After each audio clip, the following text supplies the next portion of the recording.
Good evening, YouTube. This is Kaylin Strain coming at you with my regular Sunday night dinner. And tonight I have decided to pull out the second one of the 1776 MREs that I have received. I think the first one that I had, was like a chili mac. And I'll tell you, these bags are loaded. The nice feature about these, they are sturdy Mylar bags. They're gusseted at the bottom. And they have a zipper seal so that you can reuse this bag. So if you're out in the field, you can use this to purify water. If you drop a couple of tablets in there or any other water purification compound that you might use. Or you can store things in to keep it dry because of the zip lock on it. Let's see, who do we have in here so far? We've got Tracy Phillips. Cliff is back. Thanks for dropping in. So I got water coming up to a boil on the stove.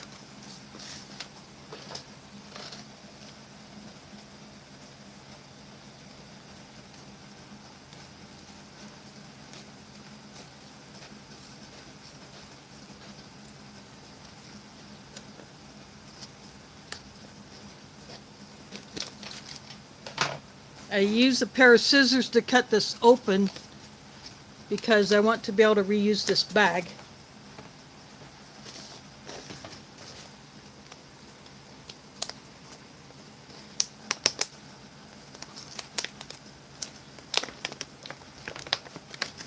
And just look how stuffed that is.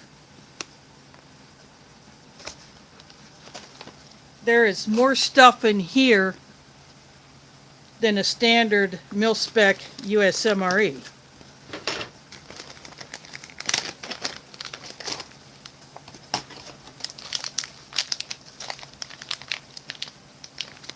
Recovery trail mix. See, spicy tuna rolls is here.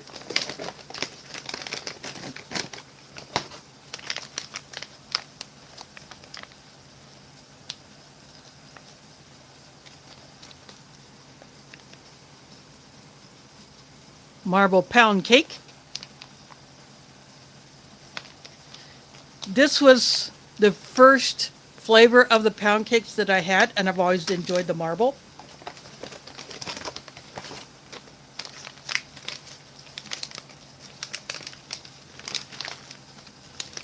Honey mustard onion pretzel pieces. About the size of the combos, and they kind of feel like they might be, but they're the little pretzel balls. There's Mike in the house. Thanks for dropping in.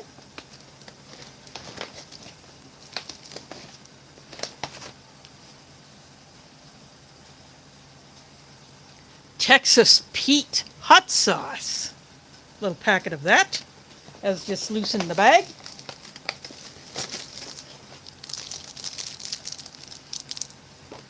A standard US MRE spoon.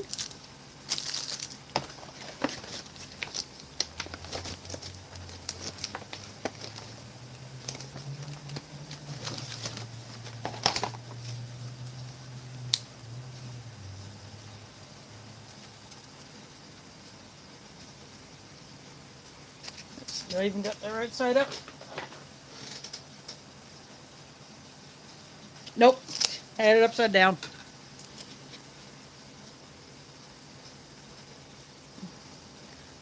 Chicken and noodles with vegetables, so it's basically like a chicken noodle stew or something like that.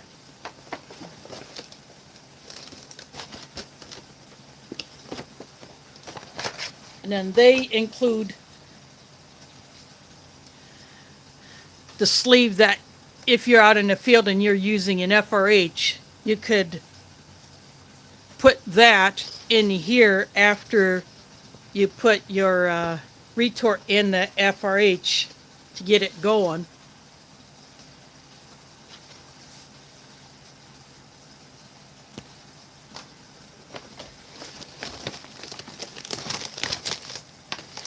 And speaking of,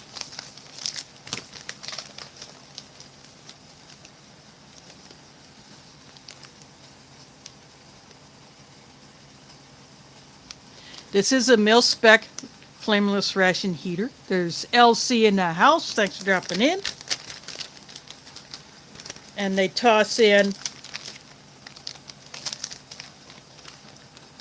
the standard beverage bag.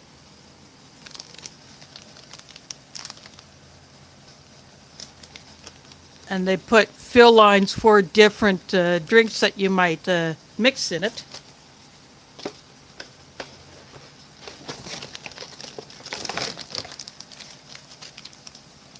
A standard accessory pack with thing I do not like, but I hold on to these.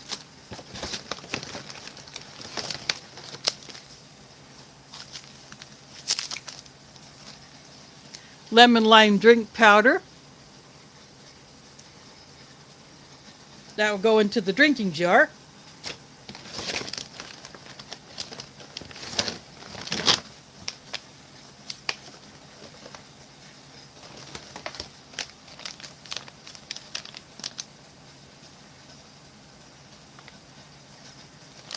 The wheat snack bread.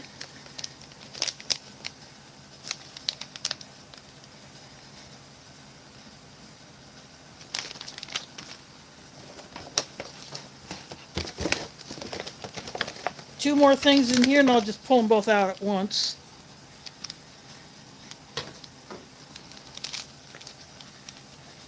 Another hot sauce, 2 different hot sauces. So I got Texas Pete and the unbranded and the mil-spec packaging. I don't know if that was an oops on the packer's part. So I got cheese spread.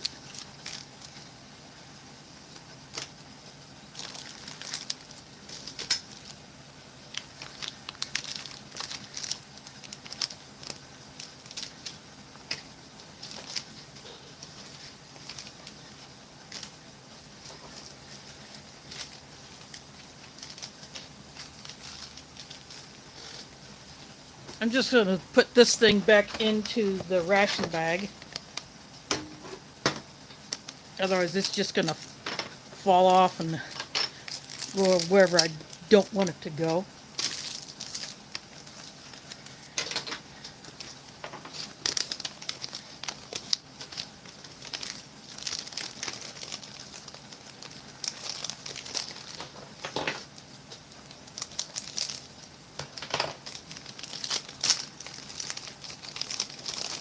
Inside the accessory pack, got the Lighthouse rear roll,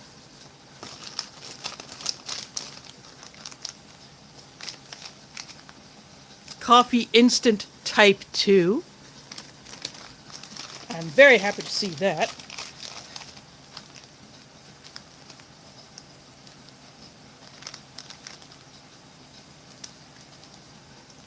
The creamer.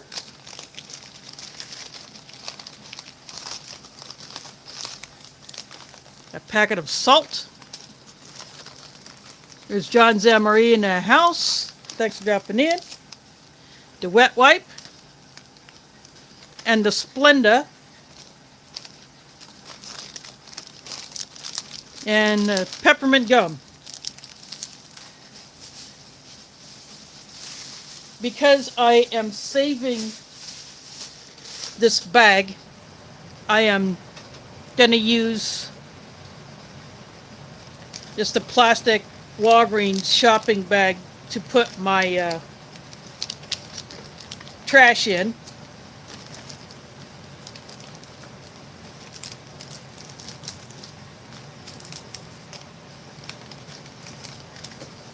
And all the things I'm not going to use, I'm just going to drop back into here.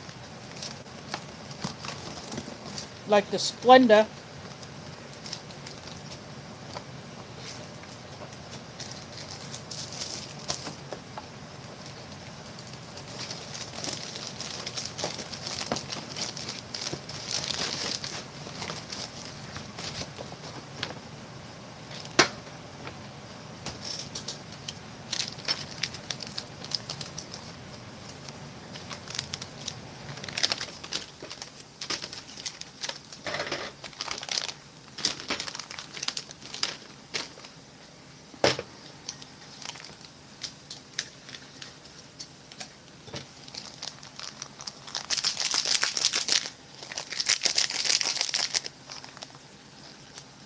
I am going to mix up the lemon lime drink first because this is one of those that takes some time to dissolve.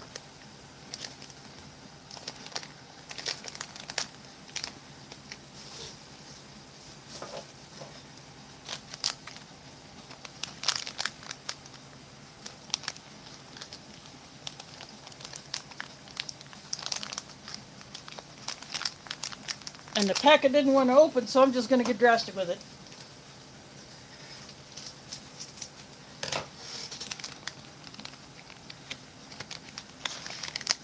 You wanted to rip above the seal instead of below it.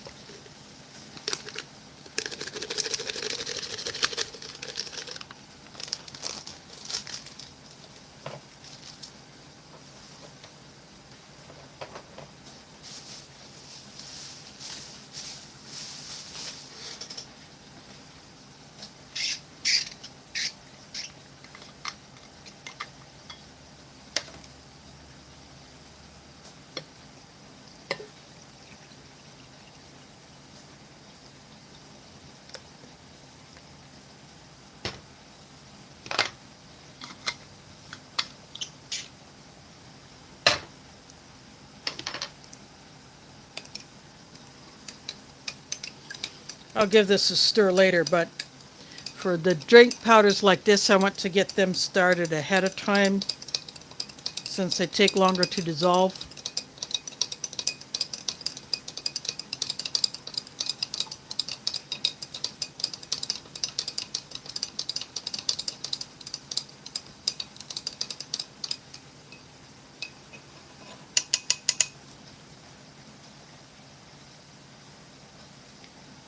I use my foreignMRE.com spork.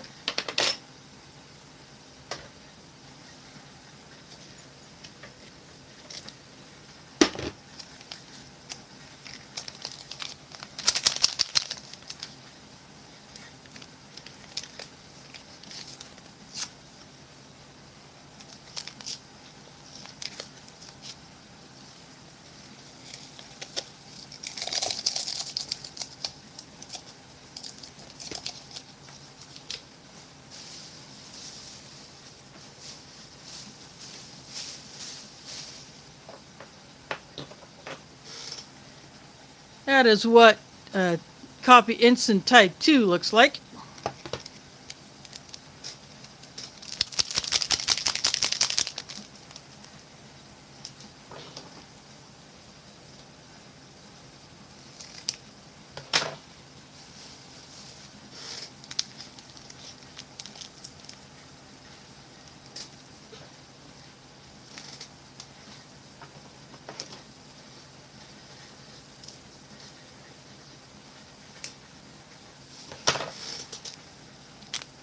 I got the scissors, so I'll just use them.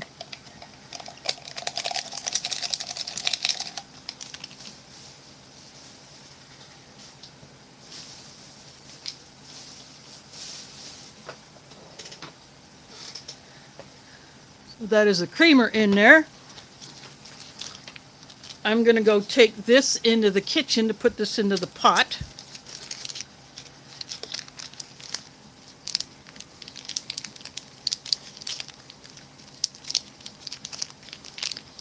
And then I will warm this as well, just through residual heat.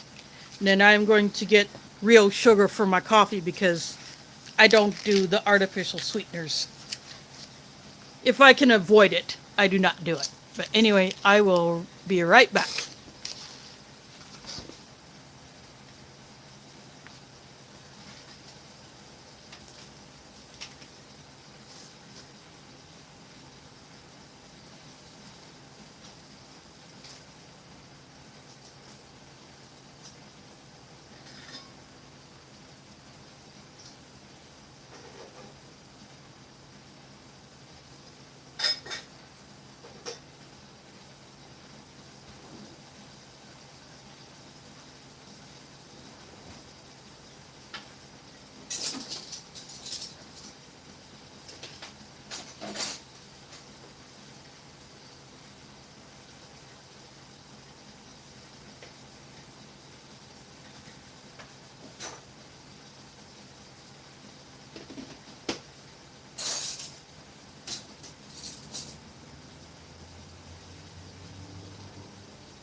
I just took my kettle back into the kitchen just to get it out of the way. And I see a few other people drop in. There is Sharon in the house.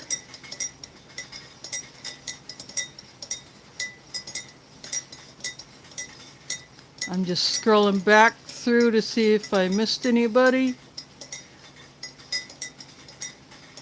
Looks like I'm all caught up on who's in here.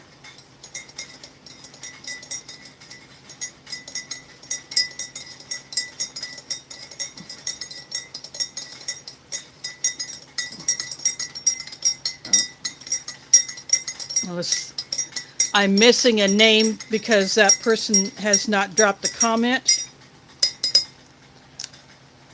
So that is a coffee all mixed up.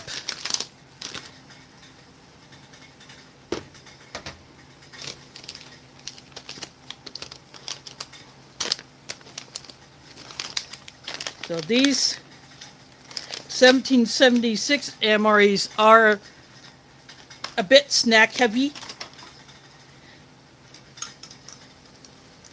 Kind of like the US halal MREs, but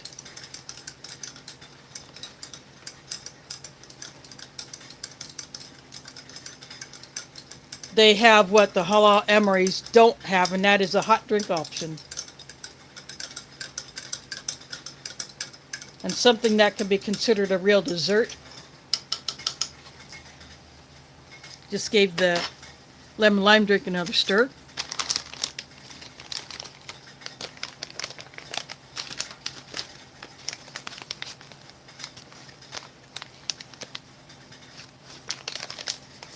So I'm going to open the pound cake first, see how it held up.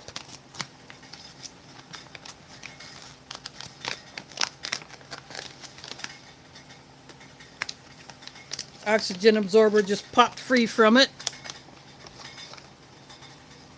And that's where it was. That's the underside. There's the oxygen absorber in there.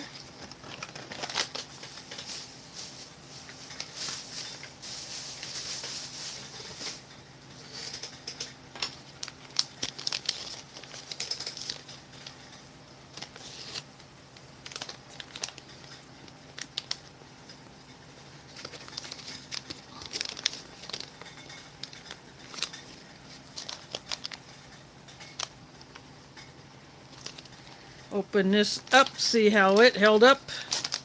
Not that I expect anything to go wrong with a wheat snack bread. Then oxygen absorber left behind.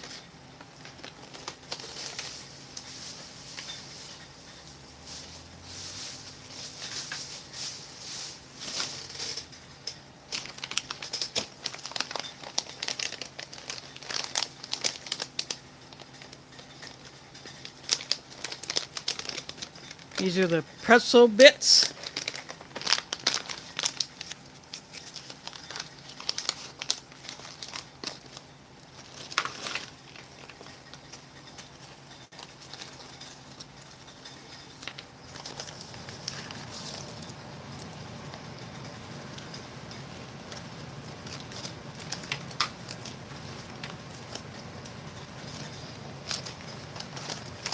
A few of them got busted up, but not too bad.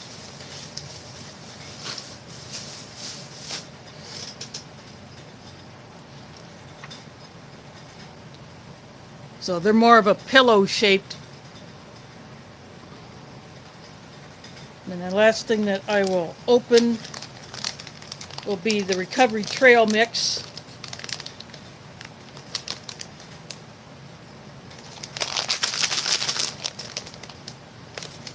At least on this one, the tear notch isn't halfway down the bag. I'm actually going to move the bread down there.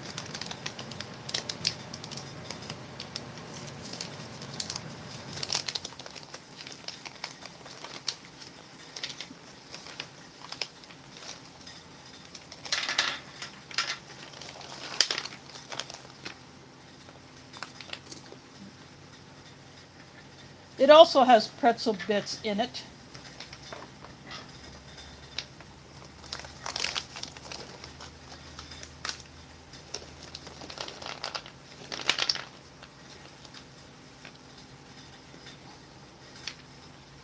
And they have tried to escape.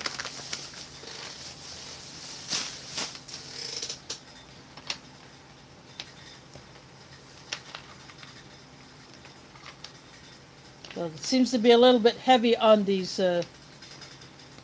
pretzel balls. There we go.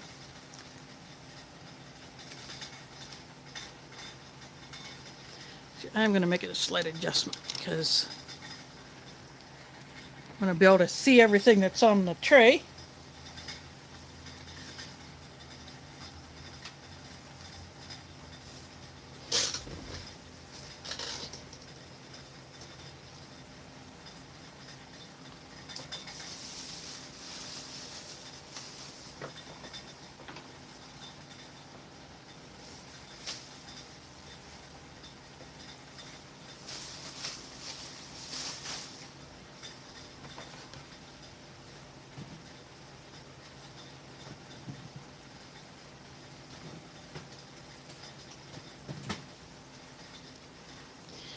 So I am going to go back into the kitchen and get the cheese spread. That should be warm enough to squirt onto the snack bread.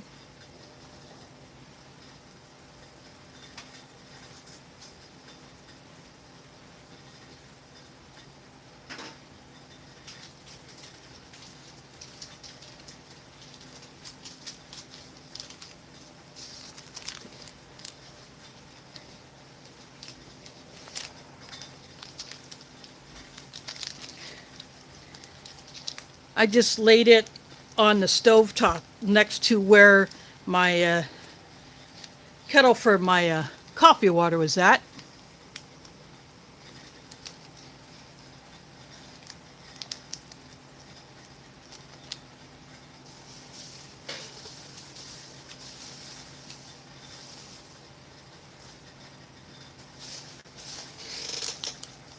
And this is regular cheese spread.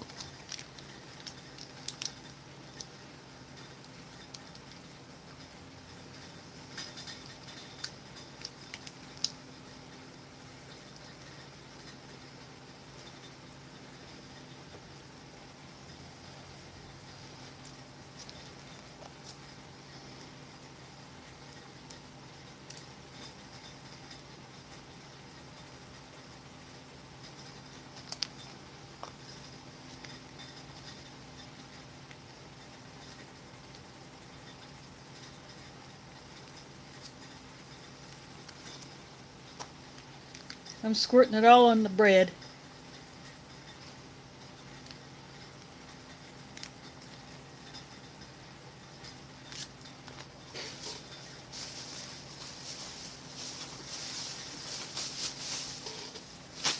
There, now that is ready.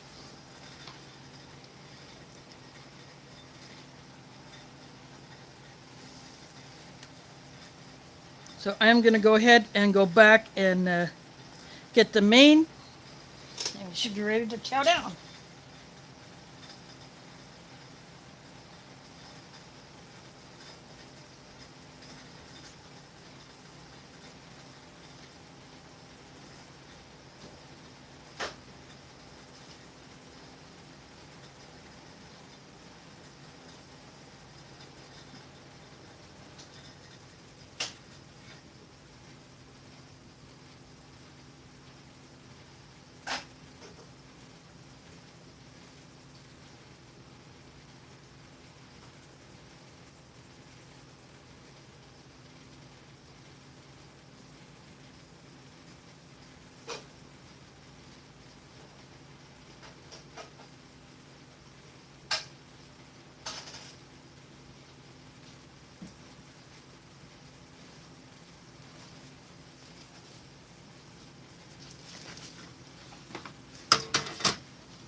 I am back.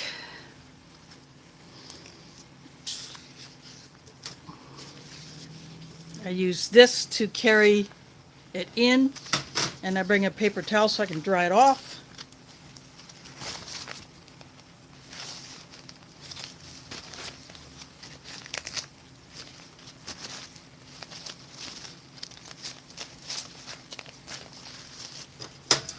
I can just get this out of the way.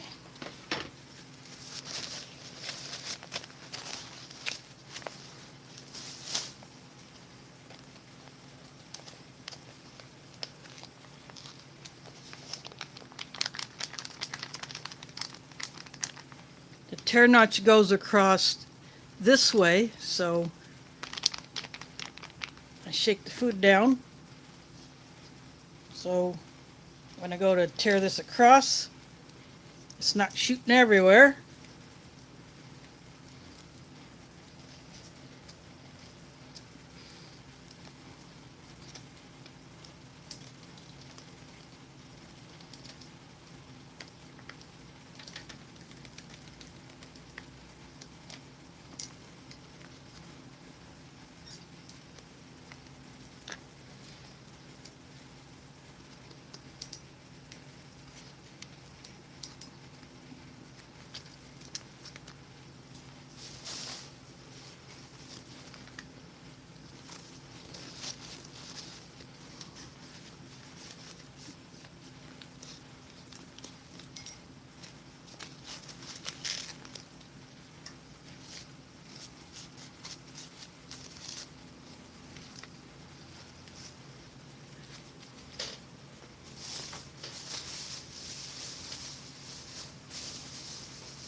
Yeah, this is just like the chicken noodles I've had before, just have not had this particular main in a US MRE for quite some time.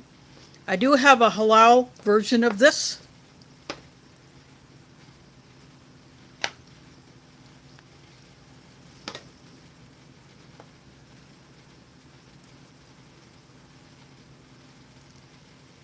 There's a piece of the noodle with a shred of the chicken.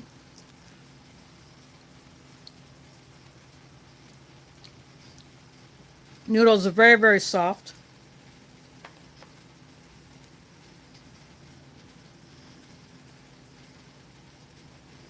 There's carrots. There's a pea.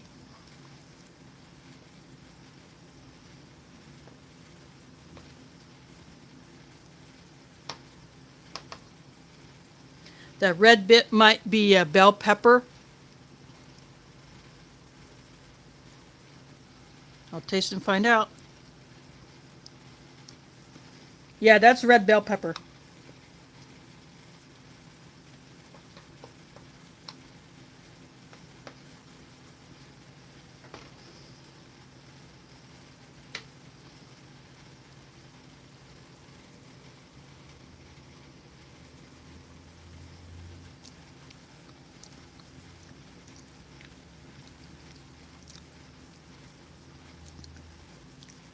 The chicken easily comes apart. It is a tad bit dry.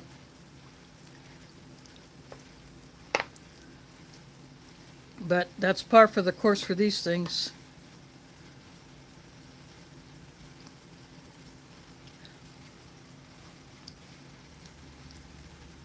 The peas are very, very soft. They almost disintegrate. Here's a piece of the carrot.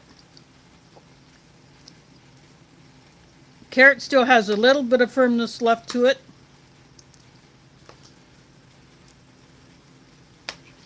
But it's the classic chicken noodle flavor. Almost like if you get a pot pie, a chicken pot pie. It's like what you would get in a chicken pot pie minus the crust.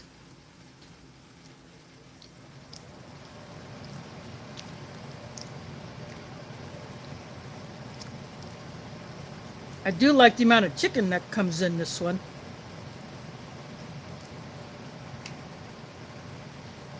It would just be nice if the veggies were just a little bit more firm and there was a little bit more red bell pepper. I mean, all you get is just little flakes of it.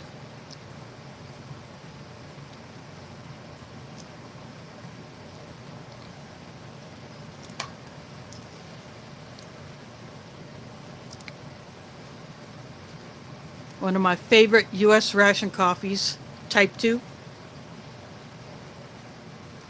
Yeah, that's the stuff. So I'm going to scroll back through the chat. There is CT in the house. Thanks for dropping in. DeCarlos Perry is here.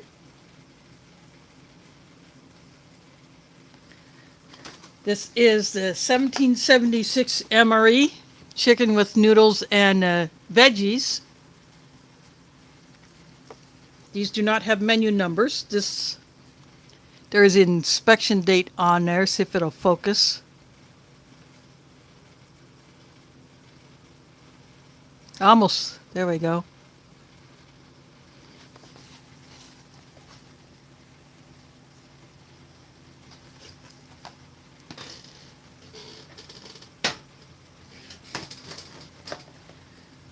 But I like that these are loaded.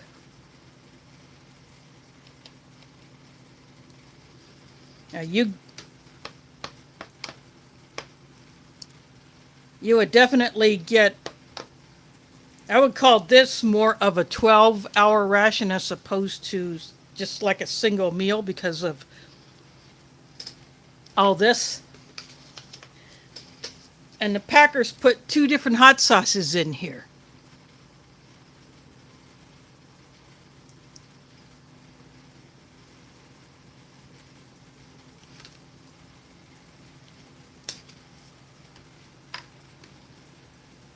I'm going to take a bite of one of these honey mustard pretzels.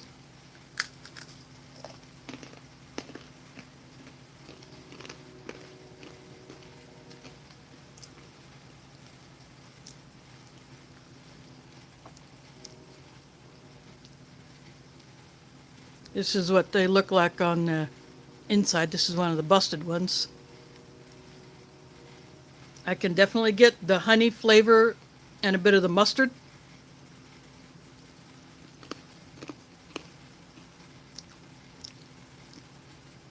These taste like they've probably been in a bag for maybe about 1.5 years.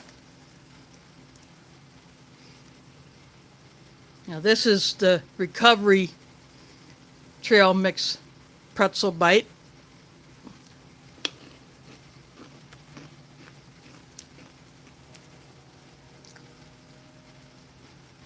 That one does taste fresher. Nathan's Nathan 4071 in the house. Thanks for dropping in. This is a civilian ration. It was sent to me by another member of the ration community. So thanks for dropping in. So this one is not too bad.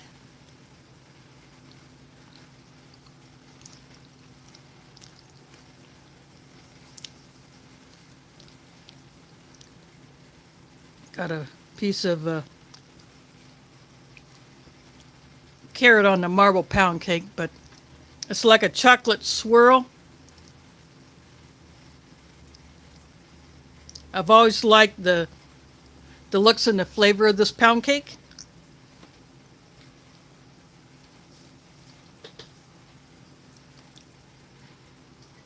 This Recovery Trail Mix has peanuts. Unfortunately, they taste like they're not roasted or salted. And I think that's all that's in here is the pretzels and the peanuts.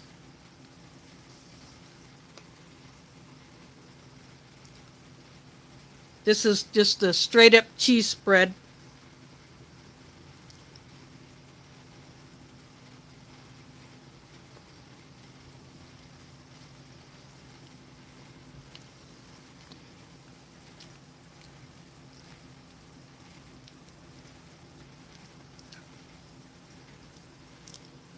This one, at least to me, it tastes extremely salty. The cheese spread with jalapeno the jalapeno comes through.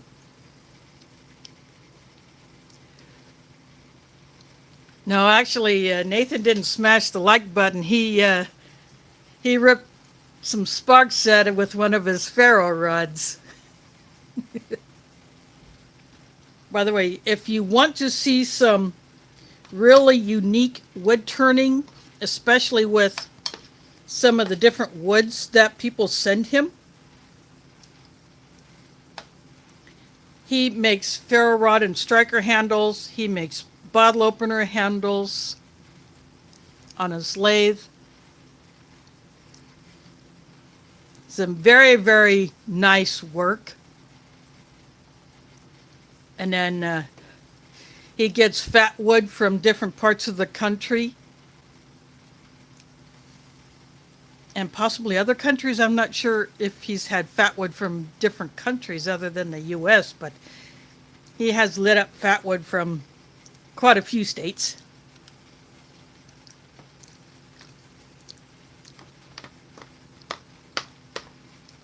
And for those that are into beers, especially unique or craft beers,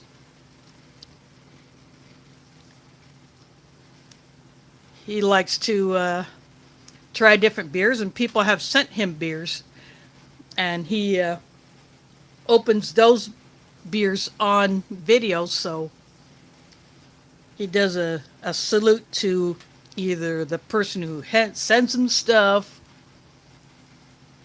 or just channels he wants to shout out. And by the way, the ferro rods that he sells in his eBay store, they're my favorite. If I want to buy a ferro rod for myself, I will only buy one of his. And I've given a couple of them away, and I may do that again when I do my next giveaway. I might get another one of Nathan's ferro rods and add it to the prize pack.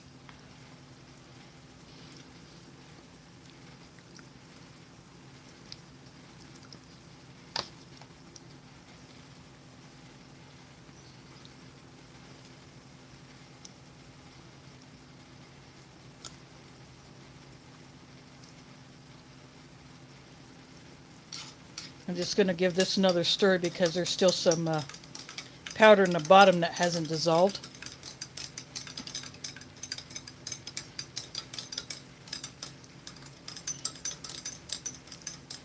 My shirt color is almost the color of one of the U.S. ration drinks that I do not like. The Tropical Punch.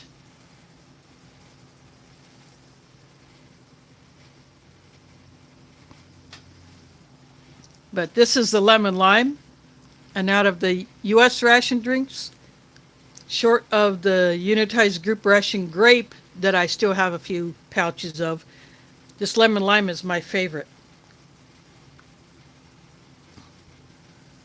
I don't mind the orange. I don't mind the raspberry. Although I've only had that one in the sugar-free version. And those usually come in those little drink sticks that you can pour directly into a 500 ml or 20 ounce water bottle. Though I don't see the 20 ounce water bottles. I see them, the 500 ml or the liters. Or the little 8 ounce I call baby bottles. Let's see, let's have a little fun with this.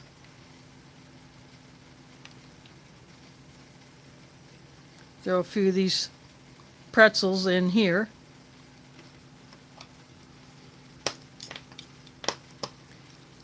Give a little crunch to this.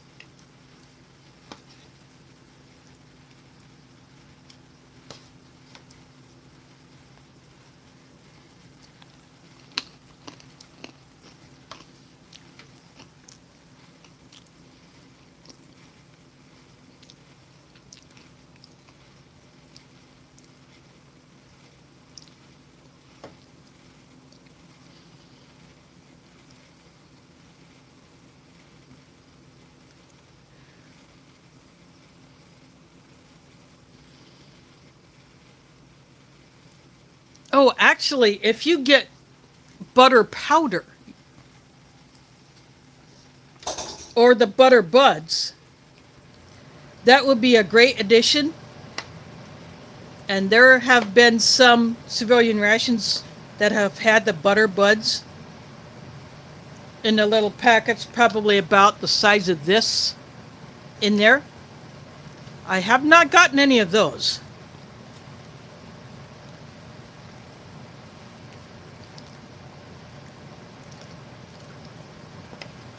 But you can buy the butter buds in larger containers.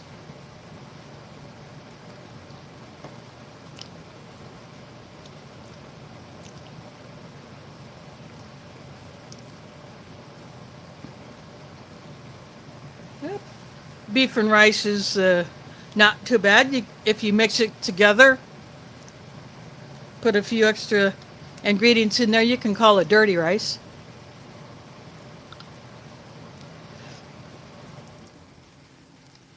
I have never had moose. You know, that is just not something that we can get down here in Iowa.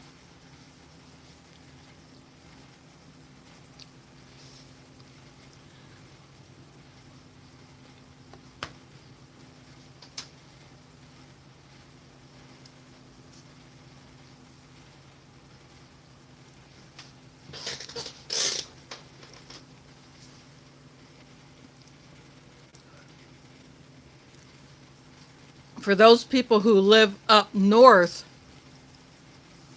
in Alaska, the north, the top ends of the northern states and Canada, you know, moose is more readily available, and in other countries, say like, I know there are moose in northern Russia. They have them there. But other northern countries, I don't know if they have a moose up there.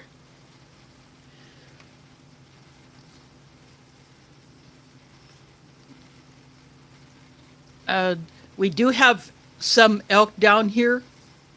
Not really, not a lot of wild elk that just roam free. We do have reserves where they live, where they cannot be hunted.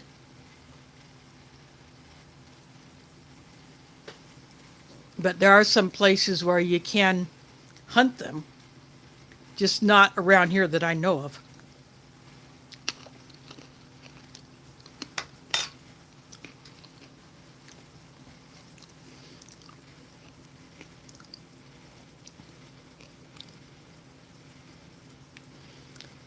Wow. That is a very, very good way to repurpose something like that. There used to be a show on the Food Network that I watched years ago where people would actually take grills and smokers that they have made out of other items to competitions. But I think the competition was not just about the meats being smoked or cooked, but about the grills and the smokers that they made. Like some out of 55-gallon drums or oversized fuel tanks that came off of a big machine like a tractor or something like that, or like a water heater tank or something like that, or just whatever they choose to upcycle. There we go, get that focus back, and turn it into a grill or a smoker.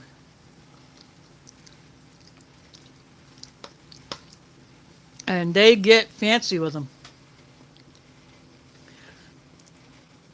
Thanks for coming in, John. Hope to see you another time.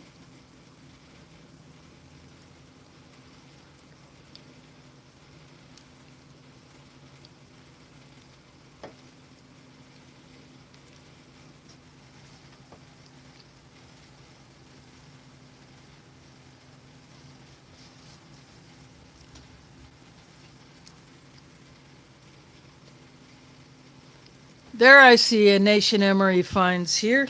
I know your name was referenced. I just hadn't seen you drop a comment yet, but thanks for dropping in.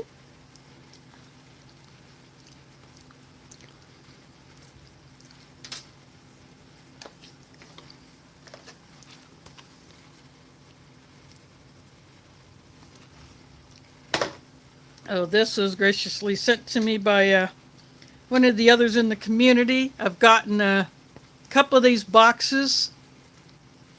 See, Mike Kreischer sent me one. Booger Butt sent me one. And then I got that prize pack from Nation MRE Finds.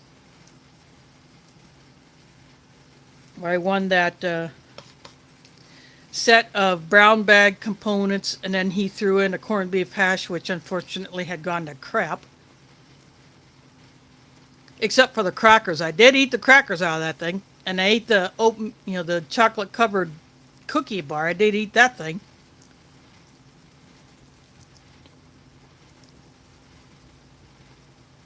I drank the grape drink, but I did not drink the coffee because of what happened with the matches in the accessory pack.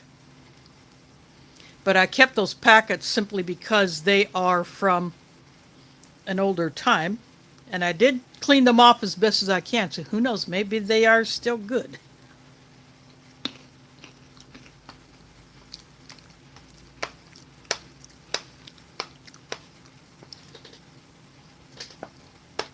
And then he included a green packet of the freeze-dried strawberries.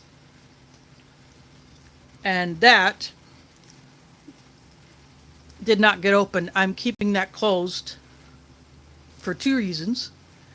One, the freeze-dried strawberries is not as common as some of the other freeze-dried fruits from what I understand. And the other is it's freeze-dried food. And it has a potential to last decades.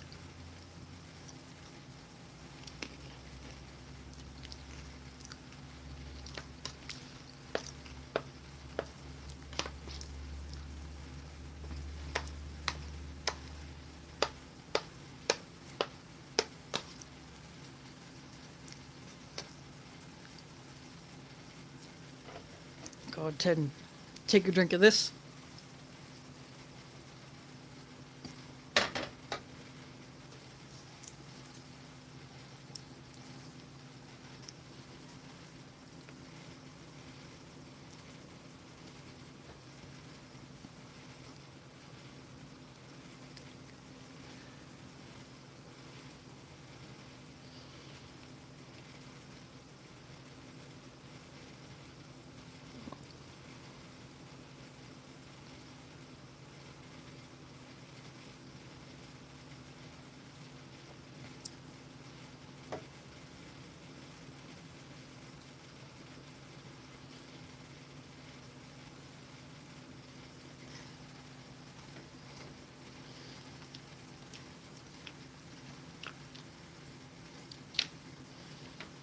Well, speaking of pizza, apparently, although I haven't seen it yet, he's been to another Casey's.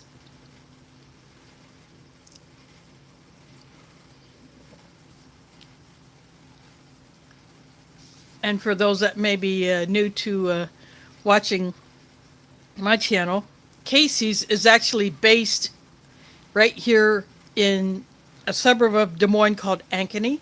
That's where the headquarters is at.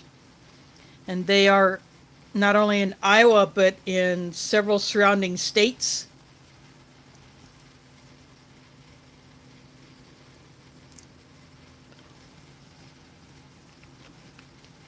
And I have not had a Casey's pizza in quite a few years.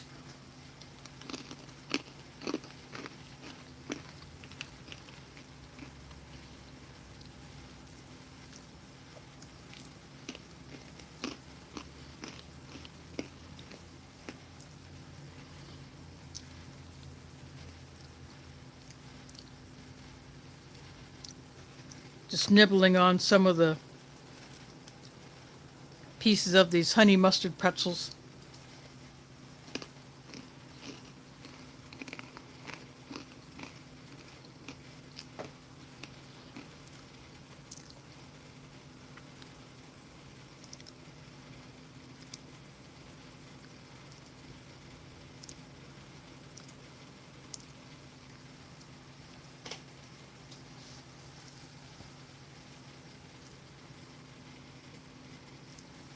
Now, speaking of vintage rations,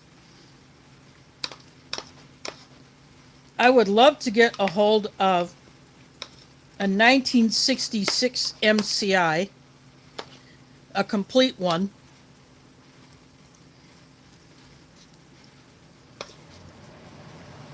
Just so I can see what one from my birth year looked like.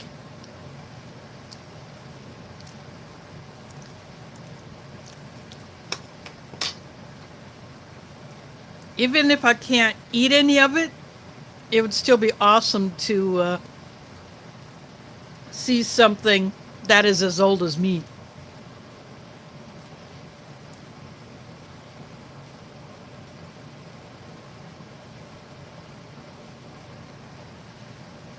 Well, I guess someone must be a ration addict.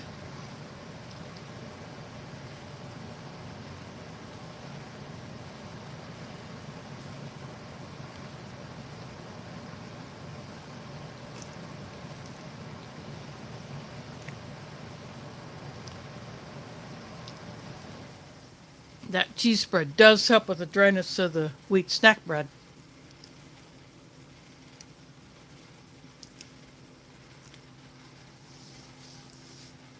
That ration that was ordered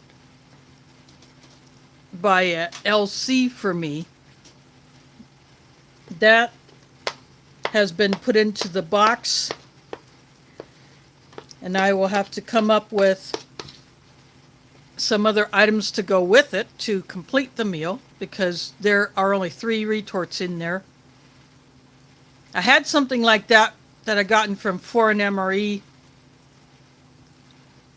back in 2017 when they had some of these, and it was the 2 mains and a dessert. And I believe that was all in that particular one. So I love to either get a hold of one of the accessory packs that go along with that, or try to figure out what would be in that accessory pack, and then just take things from my own stash to kind of emulate it.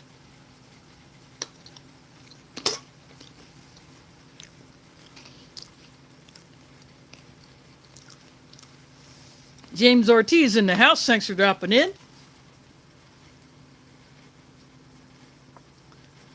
It's chicken with noodles and veggies.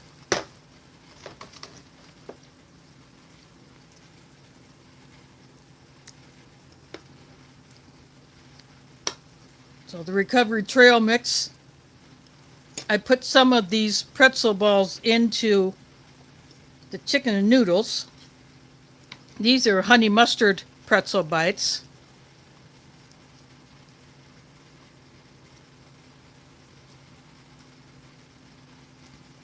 Unfortunately, they taste like they're a little bit older than the recovery trail mix pretzels. But they're still not bad. I mean, they got the flavor. They just don't quite have the crunch. And they don't taste as salty as what I imagine they should.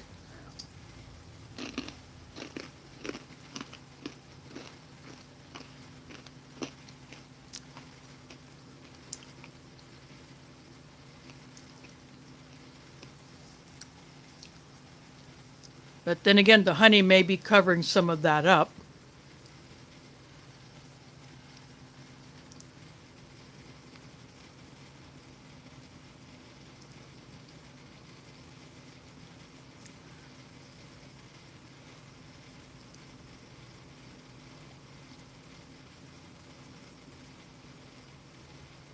Oh, just see everybody It tastes like the sauce in this tastes like a typical chicken, like a pot pie sauce. That's what it reminds me of. I mean, I could see this as a chicken pot pie, but maybe with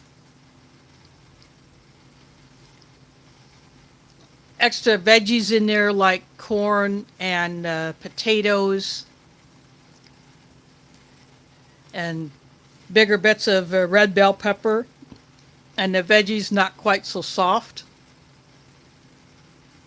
I mean, the peas literally disintegrate when you eat it.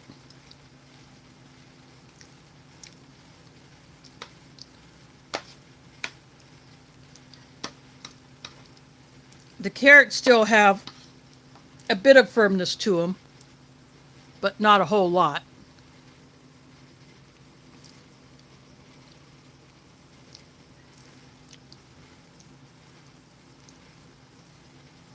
But throwing in these pretzel bites definitely helps out.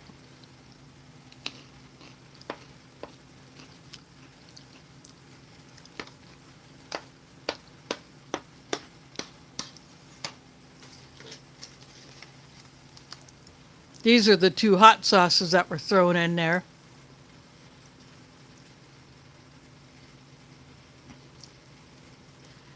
But I've chosen not to use them. This is the first time I've gotten a Texas Pete packet in any ration.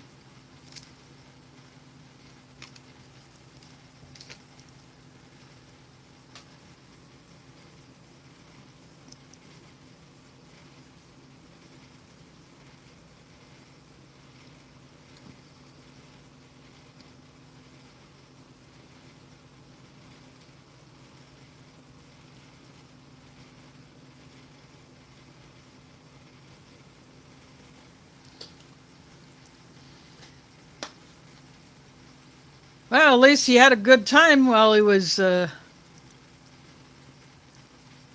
roaming the islands.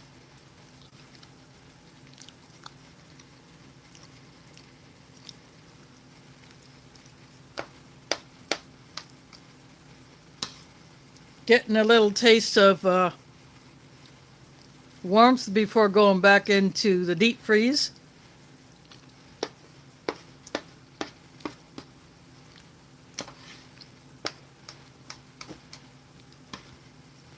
Although it's definitely not a deep freeze here. We got up to, let's see, I'm gonna check this real quick.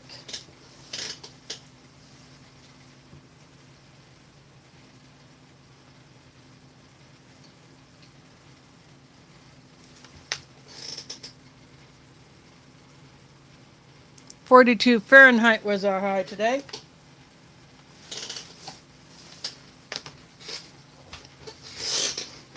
That was higher than originally predicted. Yesterday we got up to 48 Fahrenheit. I wanted to go out and do something, but I was waiting on a UPS and, well, they never followed instructions, so I can be home and still miss a delivery because they are not, or that driver did not call or text upon arrival. And if there's no one at the door, some of these drivers think that no one is home at all in the building, although they're not as bad as FedEx is.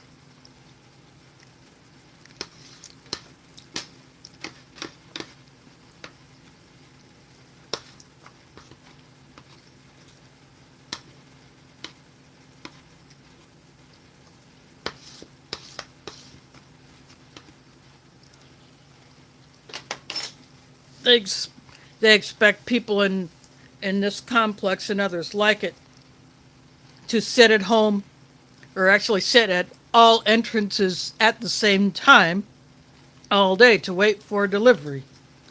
And that's an impossibility. No one can do that.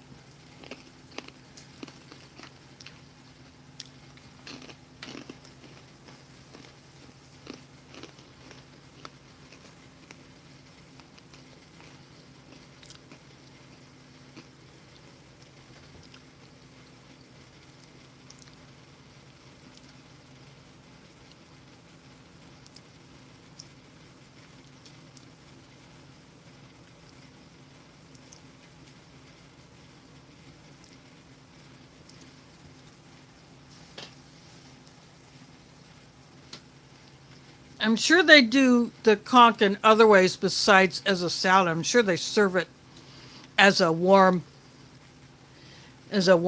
dish, maybe a little spicy.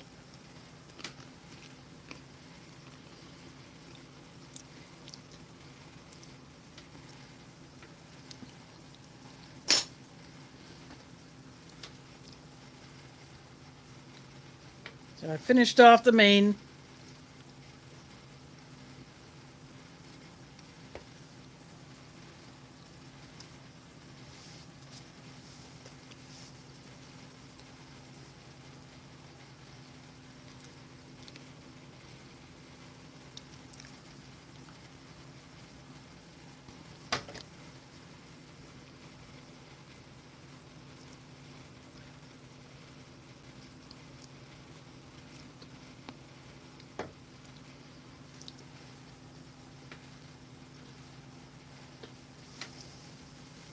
Being here in middle of the U.S., I don't get a lot of exposure to that kind of seafood from the oceans. I mean, I've had lobster a few times. I've had Alaskan king crab, but that is a very rare treat to get those.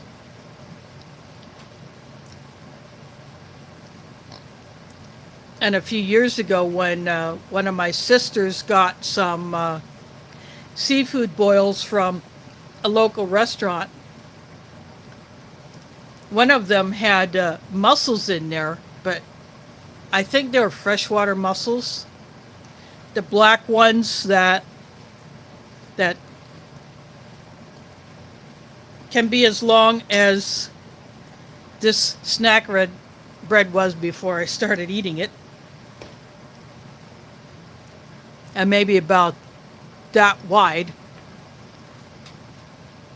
But I had never had those mussels before, and those are really good.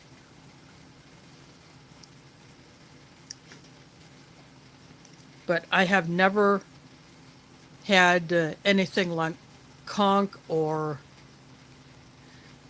any, those types of shellfish, oysters and clams. Yeah, I've eaten those before.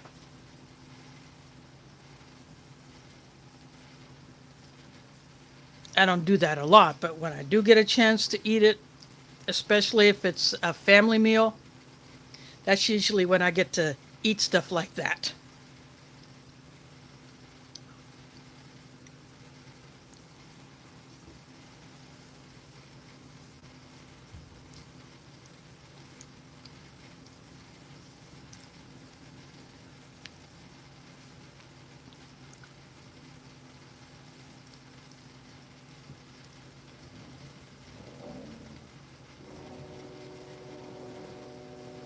Oh, there's the cashew in Recovery Trail Mix. It's my favorite nut.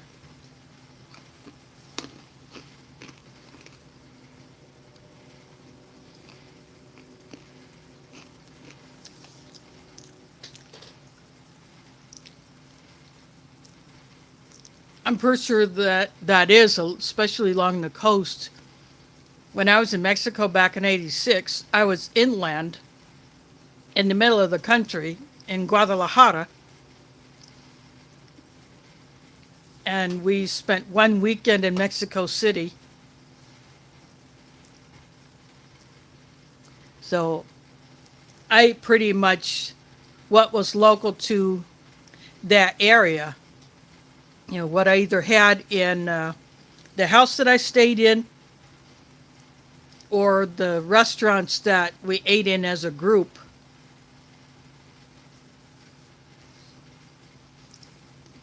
Well, when we had some group activities, because I was with a group of 13,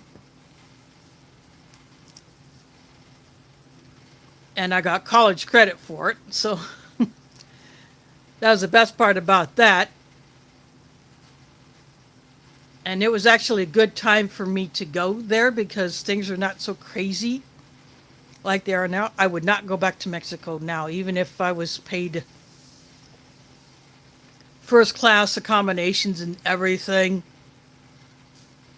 I would not do it because of the violence and other crap going on down there.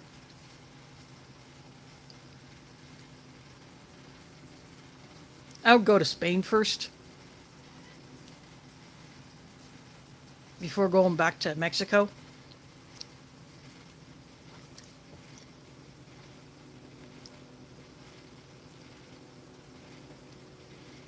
I have never had snails or in French escargot, which I'm sure they use a certain type of snail for that. I have very little experience with true French cuisine. I've never eaten at a French restaurant that serves what you would typically eat in France. So I don't have a clue about any of that.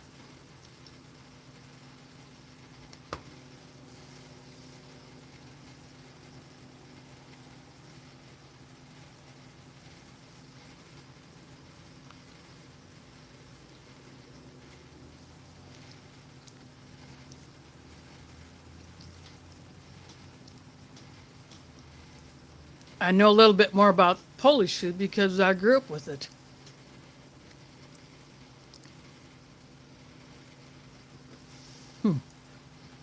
Sounds like they probably use the small ones that don't take a whole lot of time to cook. That would be my guess.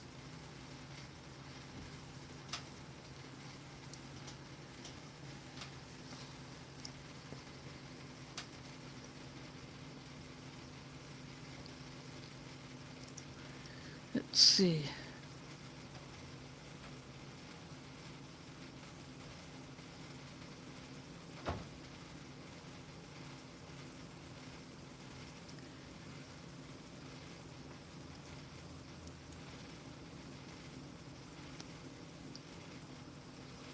There is Smitty in the house. Thanks for dropping in. This is my second time having a 1776 MRE.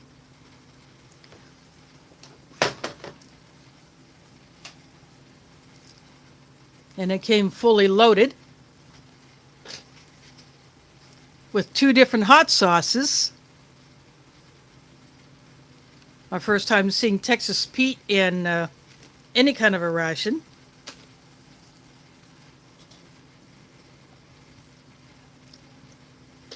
So this is the recovery trail mix with these pretzel bites, peanuts, and some cashews. And I threw some of the pretzels in with the chicken and noodles to give it a little crunch.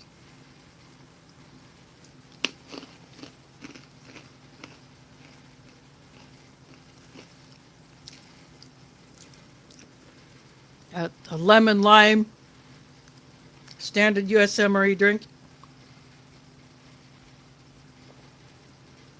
My favorite of the ones that you would find most common,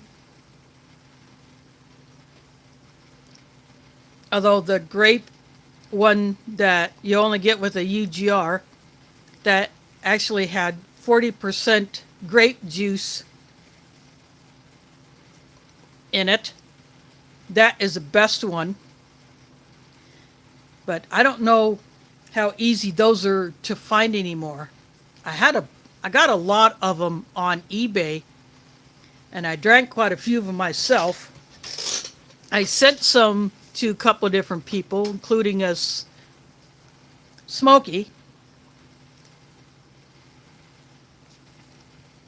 And I offered to send one to Sean at the Ration Museum, but I think he has probably 1 or 2.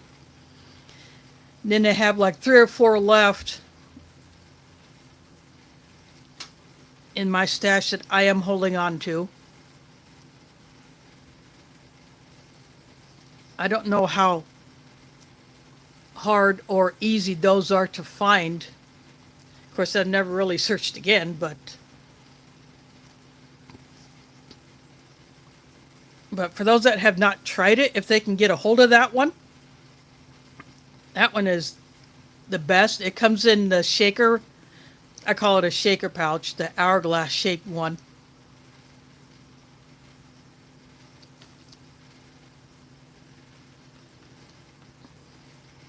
That is the best U.S. ration drink I've ever had.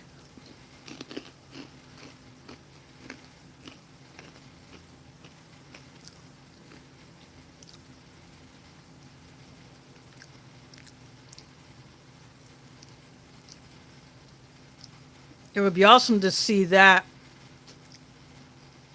come out in standard rations, MREs, or the first strike rations, or the MCWs.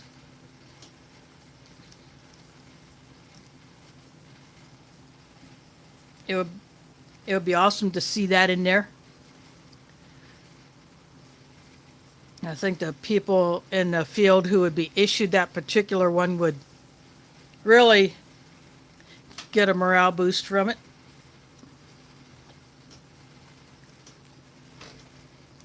Coffee is a type 2.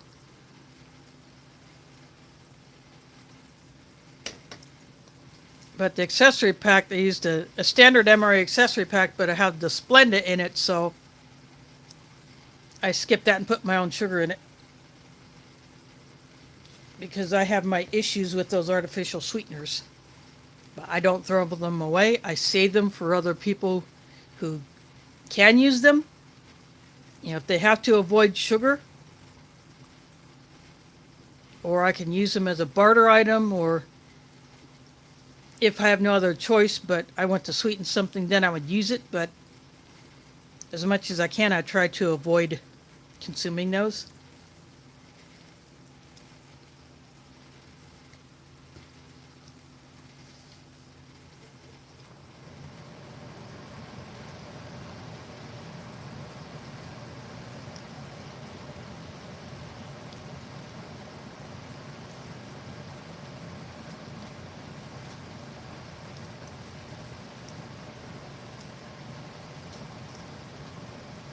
This is a marble pound cake.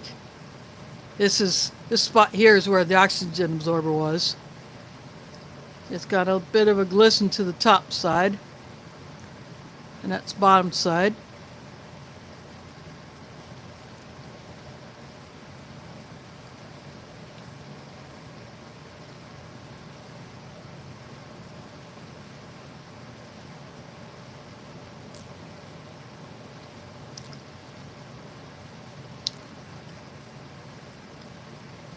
This is still my favorite pound cake. It is. I can taste the cocoa in it. It is sweet. But this is the first pound cake I had when I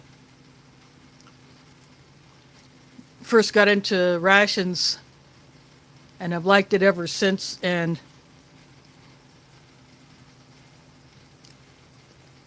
that will always be my favorite. The lemon poppy seed is second.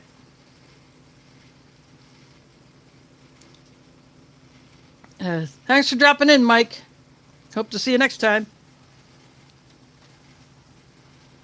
But yeah, the marble pound cake, that is definitely a winner.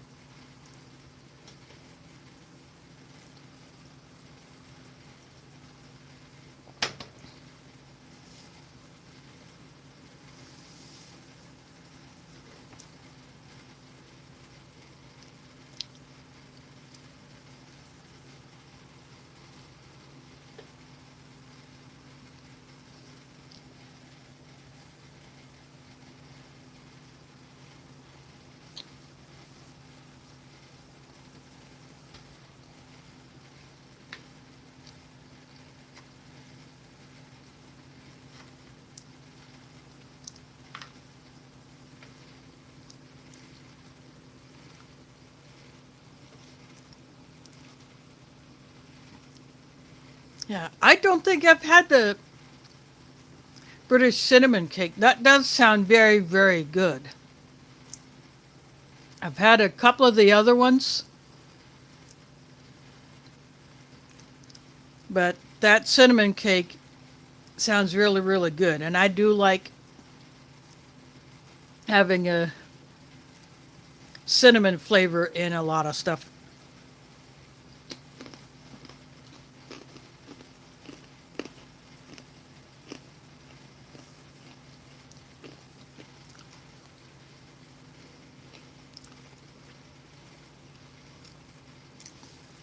Oh wow, thanks CG, that's awesome.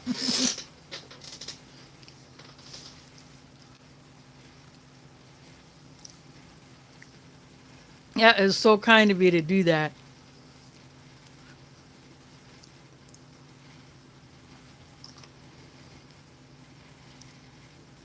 I have had these when they are fresher, but these are still perfectly fine.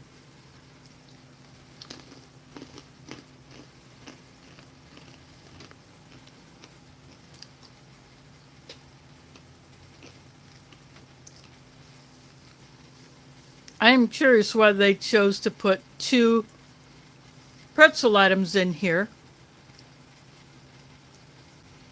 instead of another snack like a trail mix that would have raisins or a wider nut variety or something like Cheez-Its or combos that are not pretzel.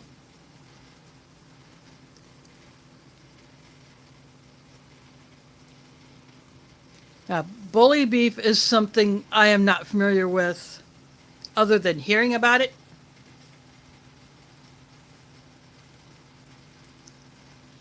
It sounds, again, something like would not be from Iowa.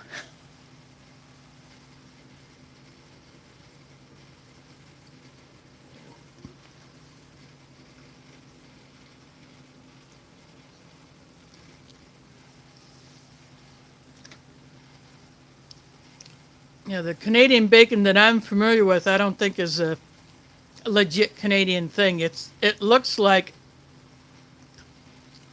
a piece of round bologna, but more of the texture of, say, like the Dak or Celebrity ham,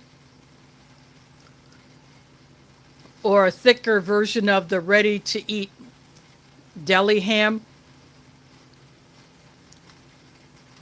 That's what the Canadian bacon that I'm familiar with, that's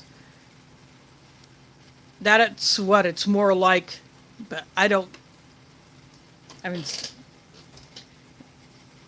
I seriously doubt that's a real thing up in Canada. Now, of course, CT can answer that.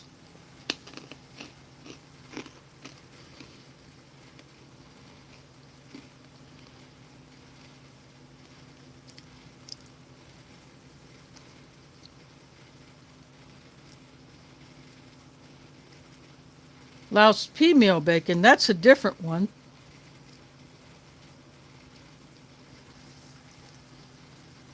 Yeah, that is definitely a new one on me.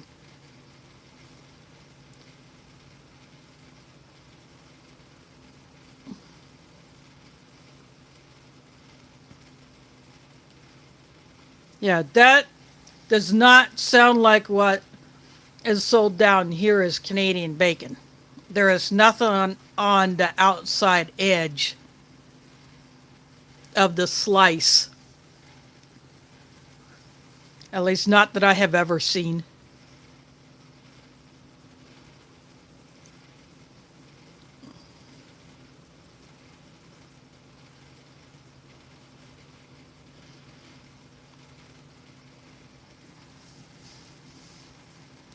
We do like our corned beef down here. I buy the cans of it. I have some in my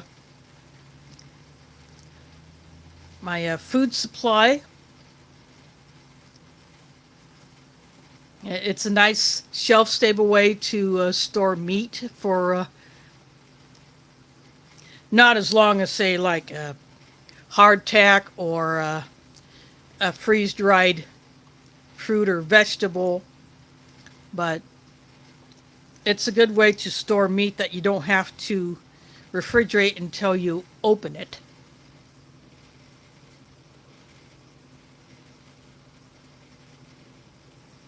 The corned beef, yeah, it's in the cans that usually have the key on the side that you have to pop off, and then like the old MCI cans where you had to use the little key to turn. The Spam cans used to be that way until they put the pop tops on.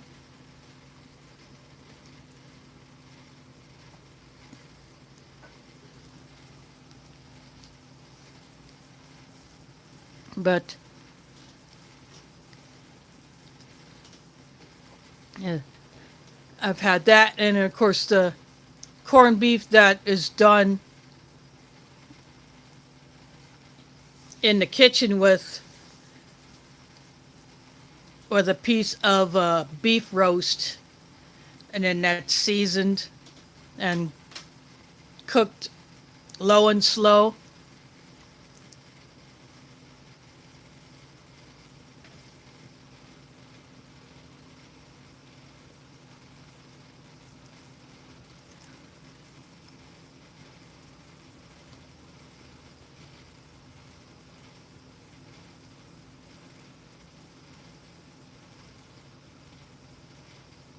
Yeah, this one was a good one. This the veggies, all you get was peas and carrots and a few flakes of red bell pepper. But it tasted like chicken pot pie filling. You just didn't have the crust.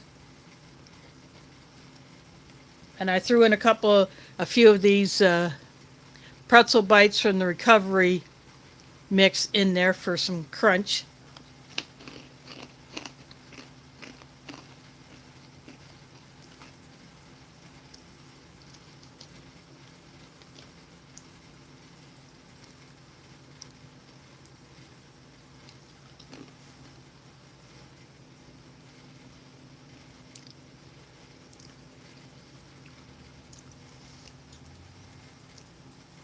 And then this marble pound cake.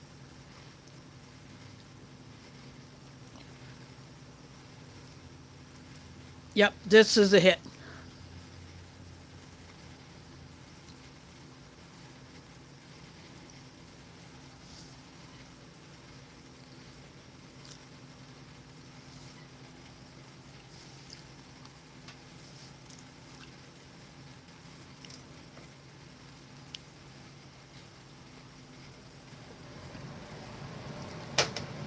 Follow that up with a sip of type 2.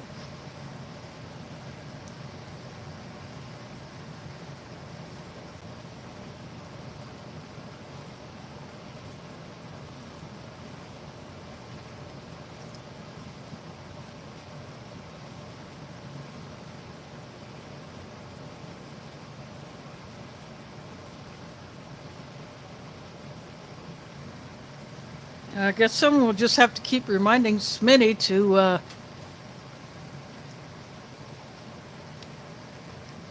get his mail done.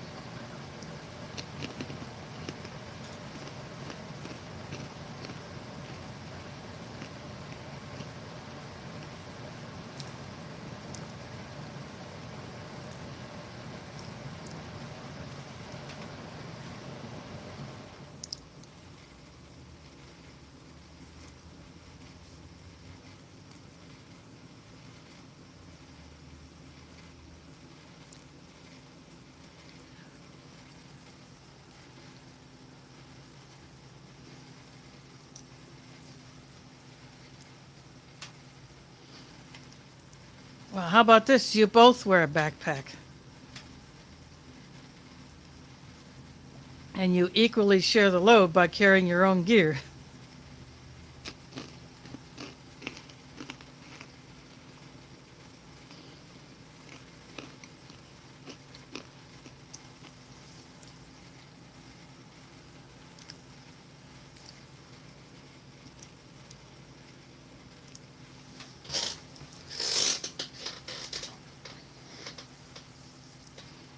And it's not like you're going to be doing the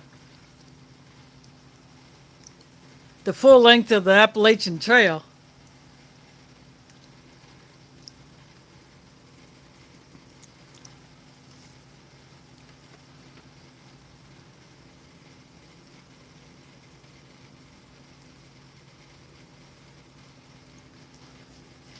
Someone didn't have boots on, or were they fails?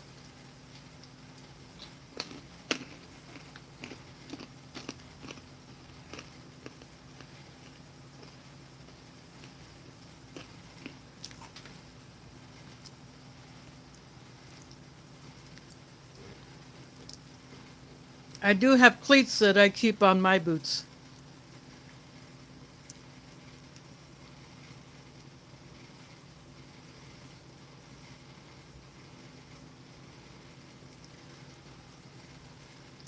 So I wear those when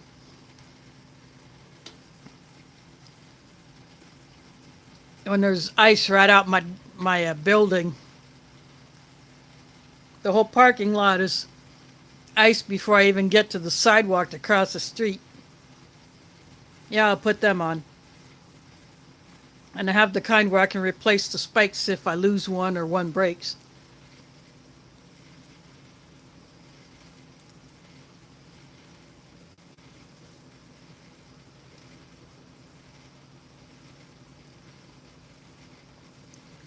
Uh,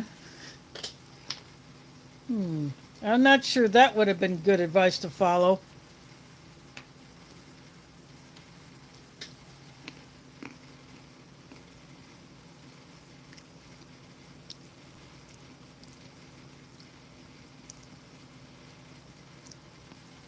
That had to suck, James. You just caught bad weather, I guess. And some channels that are run by hikers who do a lot of these longer multi-day hikes have shown all kinds of weather along the Appalachian Trail or the John Muir Trail, or the Pacific Crest, I think it's called. And then there's a Continental Divide Trail. There's some others, but those are the only ones that I have heard of. I've watched videos of people doing all or parts of those.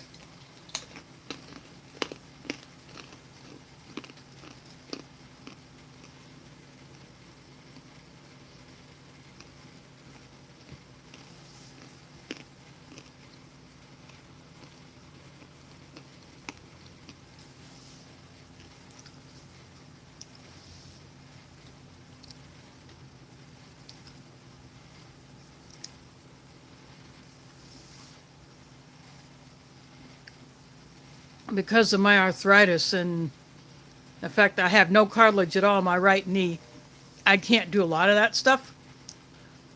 As much as I would like to get out and do more of that, plus I don't drive, so someone would have to take me to the location.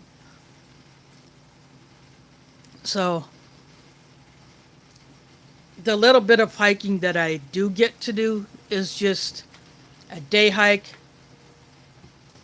or I go to a campsite where we park in one spot, but then we have to hike to the actual campsite. But those trails are fairly short.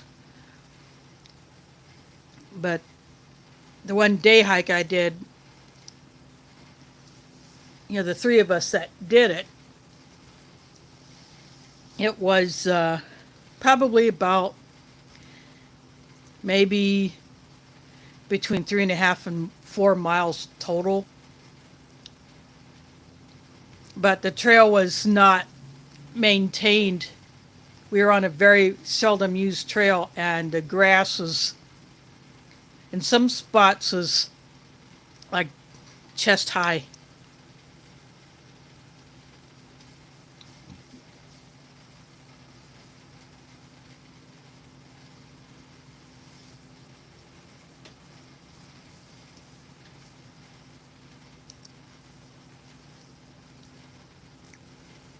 And it was very hard to pick up your hiking poles to move them forward as you're walking because you're going through that tall grass. And I'll tell you, we picked ticks off of ourselves for days. The ticks were really bad that day, but it was still fun, and we got it on video between the three of us. Yeah, there was a campsite that we stopped at and had lunch and just kind of chilled out for a while. And there's some firewood there, so we had a fire so we could cook our lunch and make coffee.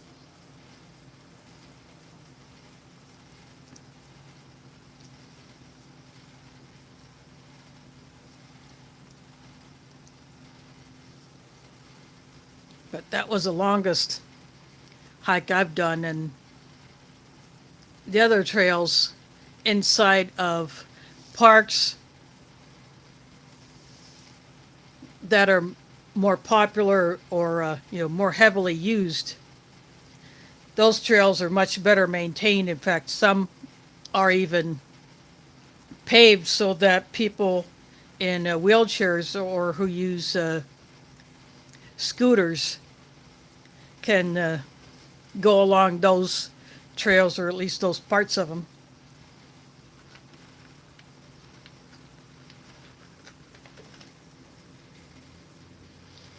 I just had a small pack that day. I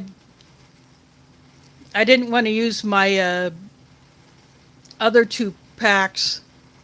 Well, I only had the one at the time that I use for my winter camping. It's a old Polish military surplus pack that can hold, it's like a 75-liter pack or something like that. But this one, I just had a small backpack that I used to put my water bladder in, plus my food that I have for my lunch, plus I think I had a first aid kit and a few other little items in there. So it was not a heavy pack at all. But my water bladder holds 3 liters, so I filled it up full.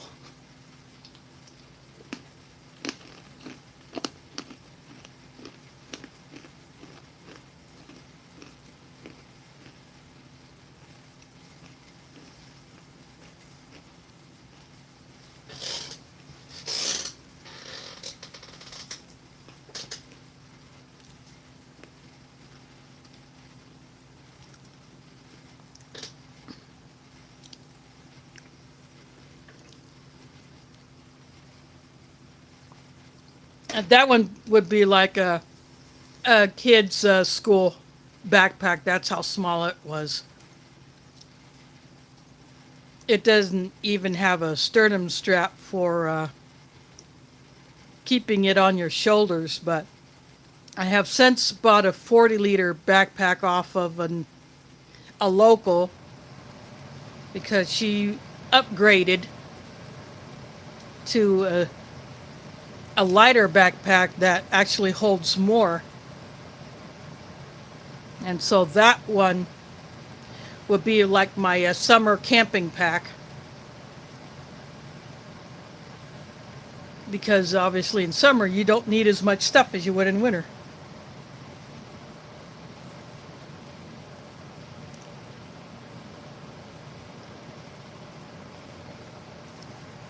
I don't have a scale that can go above 11 pounds, so I don't have any way of weighing it. But, my water bladder holds 3 liters, and a gallon weighs 8 pounds. So that alone was probably maybe about 6.5 pounds just for the water weight. So it was probably maybe 10 pounds, not including the weight of the pack itself. That's just a guess.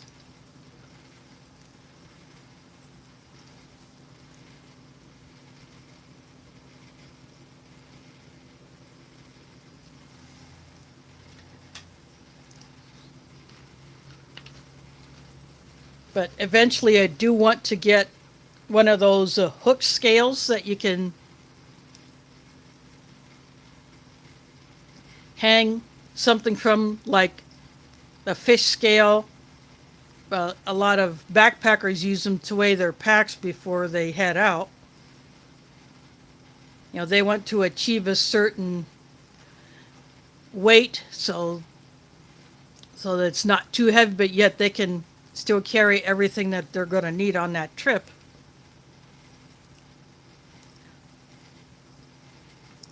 So I do want to get one of those. I just haven't done it yet.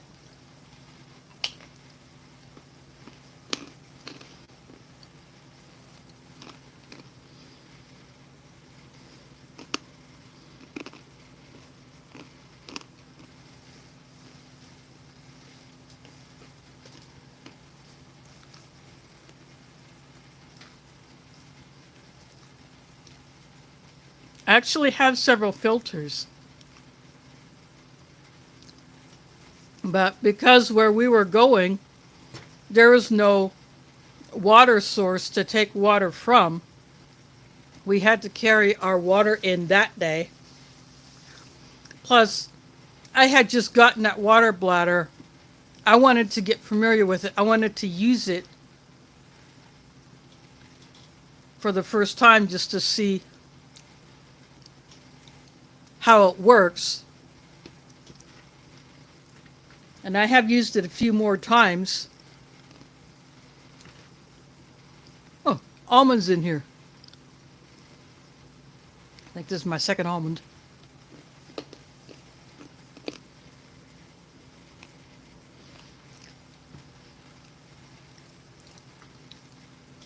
I have a Sawyer Mini. I have another filter that looks exactly like the Sawyer Mini, but it has a different brand on it.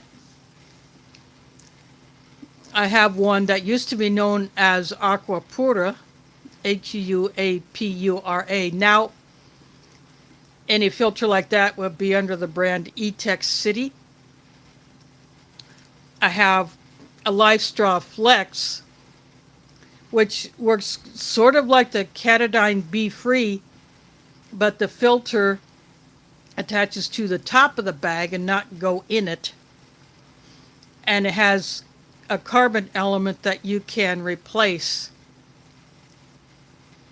before your main hollow fiber filter would crap out. So I have a couple of those carbon elements as spares in addition to the one that came with it. So it's like a little bag that probably holds probably about as much water as can go in my drinking jar. And then you attach the filter to the top of that.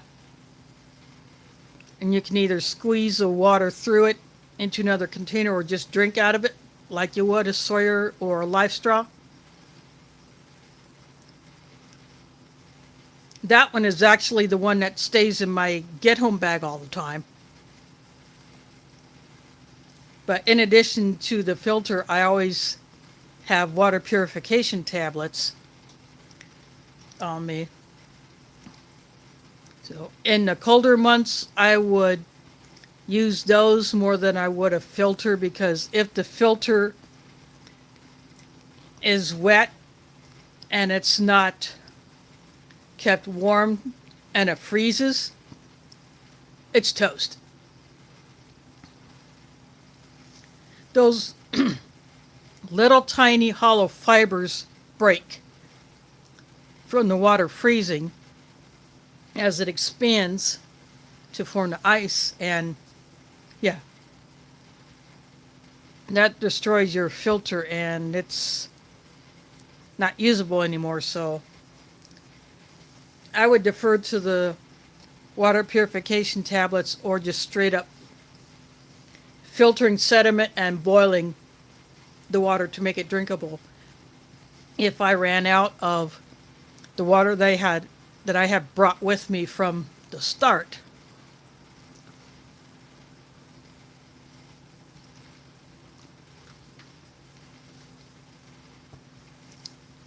And then I have the two of the black Berkey filters plus the parts to assemble it and two 5-gallon buckets that I have reserved for that purpose, but I have not put that together yet.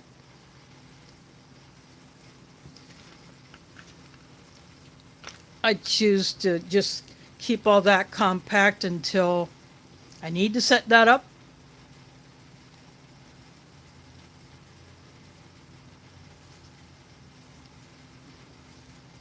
So that would be my option for home use.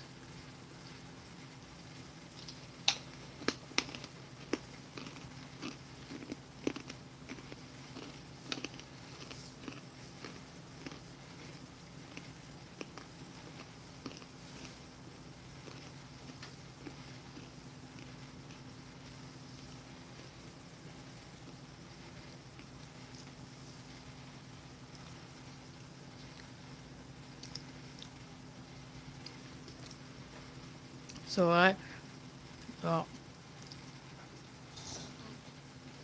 I do have some filters that I can take with me or just have for home use.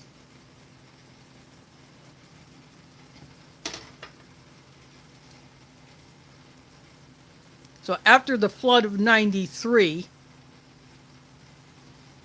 we had no water service whatsoever because the water treatment plant literally got flooded and all the components got submerged and contaminated the already treated water that was in the storage tanks ready to be distributed throughout the area. It took probably 3 weeks for the water to recede enough where people could get in there and assess the damage. So literally new pumps and filters had to be brought in. And after that, the waterworks built a flood wall surrounding the plant, so a flood like that could not do that again to the water treatment plant. But we were under a boil order for probably another month. And then there was water distribution sites where people could take their own containers and go get water from a National Guard water truck or a landscaping company that has those water trucks where they go around to water all the plantings that they're responsible for.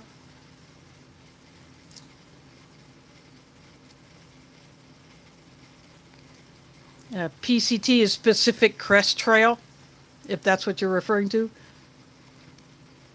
And then we had flats of water that was canned by Anheuser-Busch. So I went through probably 3 of those flats, plus the gallon jugs that I would get filled. I'll get a couple of those once a week. Plus I had the flats of the canned water from Anheuser-Busch.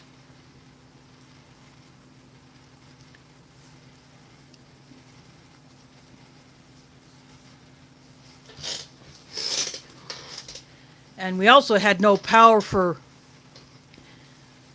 about as long as we had no water service at all. And for part of that time, I stayed with one of my sisters who had a 6-month-old son, or her son was 6 months old at the time, so I couldn't go to the school that I was attending at the time.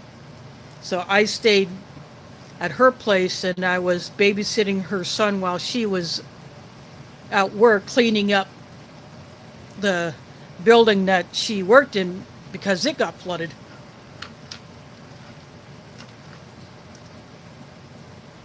And then if something happened that that would be on the local news,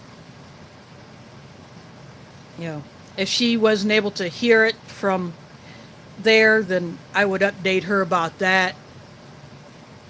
So I stayed with her for a couple weeks. But I was only packed for 3 days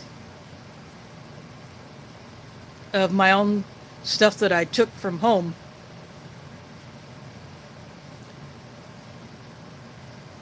Had I known then what I know now, I would have been better prepared. I would have packed more than just enough, like 2 outfits and just a couple of 2 or 3 days worth of my own toiletries.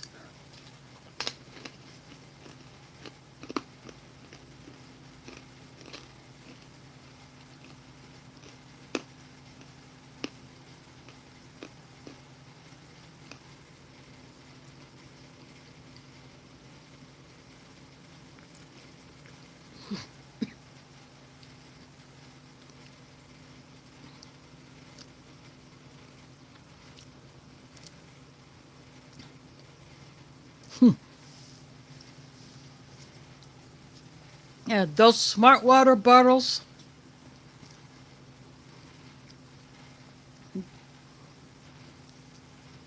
the only good thing about those is they are sturdy enough and you can attach a Sawyer water filter to.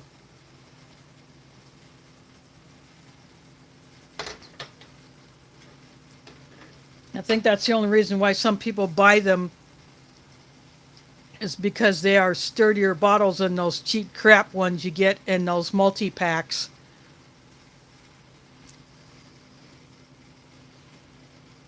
Uh, have a good night, CT.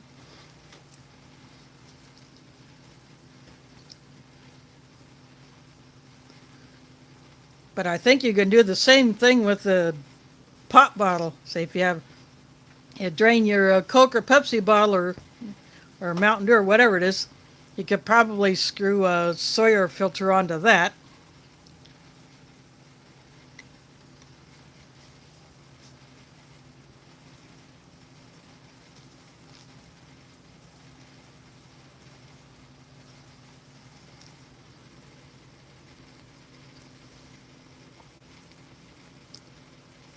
Yeah, thanks for dropping in, Smitty.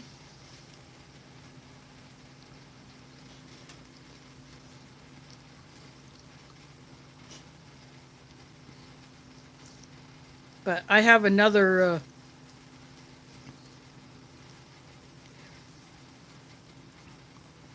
water bottle that is actually one that came from one of the cases that someone had brought to my mosque, but nobody really drinks it, but we still have them there.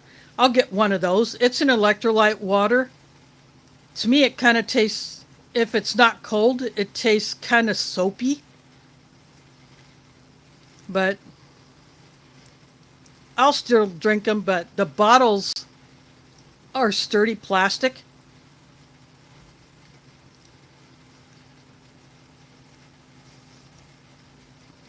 So if I wanted to take a bottle that I could use with one of my Sawyer type filters, sorry about the disconnect, I would use that perfect water.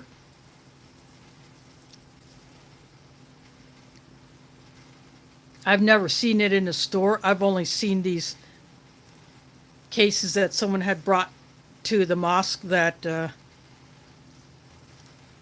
well, they'll get put out if we don't have enough of other water bottles. But I'll nip one of those.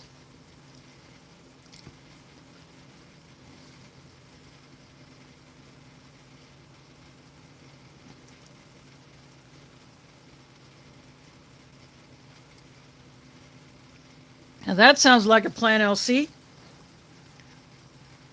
Yep.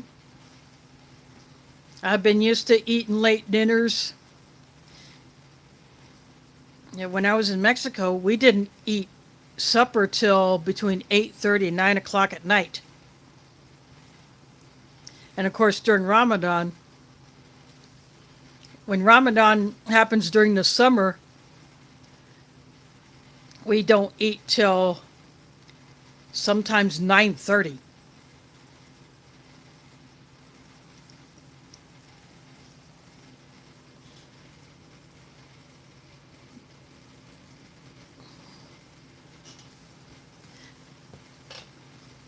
So eating late is not a problem for me.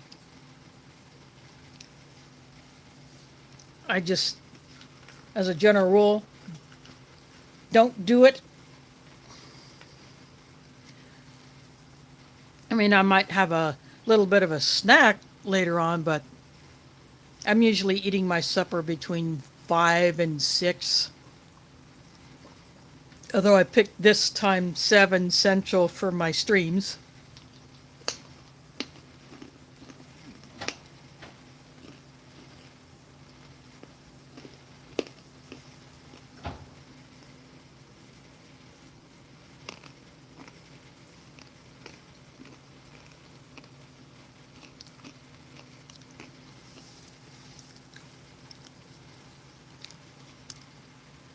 I've heard of pigeon peas. I'm assuming that they're the same thing as the pigeon bean.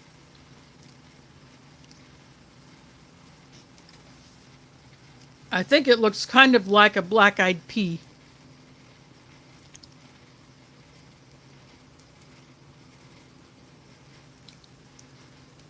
That would be my guess on the pigeon bean, that it's like a pigeon pea.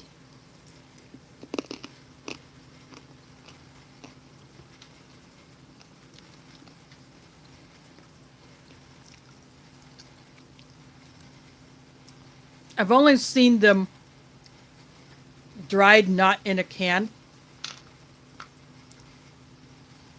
On some channels I watch, I have seen canned lentils, but I've only seen the lentils in a dry form here.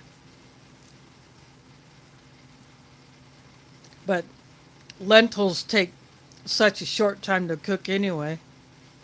You don't need to go all through the soaking and long cooking that you would if you're doing other dry beans.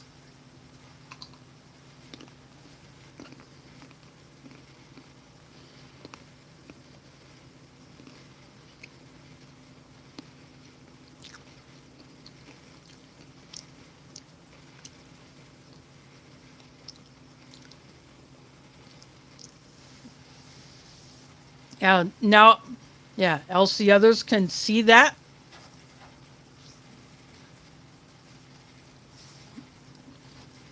If I open that link, I would get booted out, so I'm not going to do that.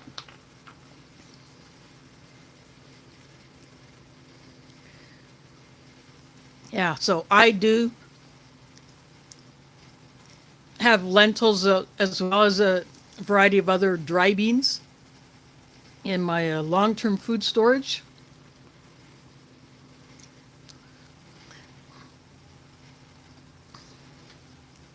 And we use them a lot at the mosque, especially during Ramadan.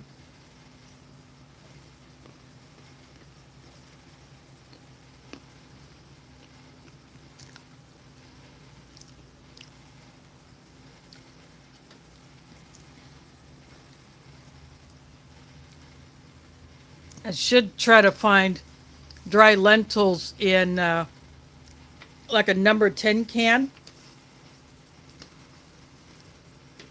There would probably be enough of that to do us for one meal.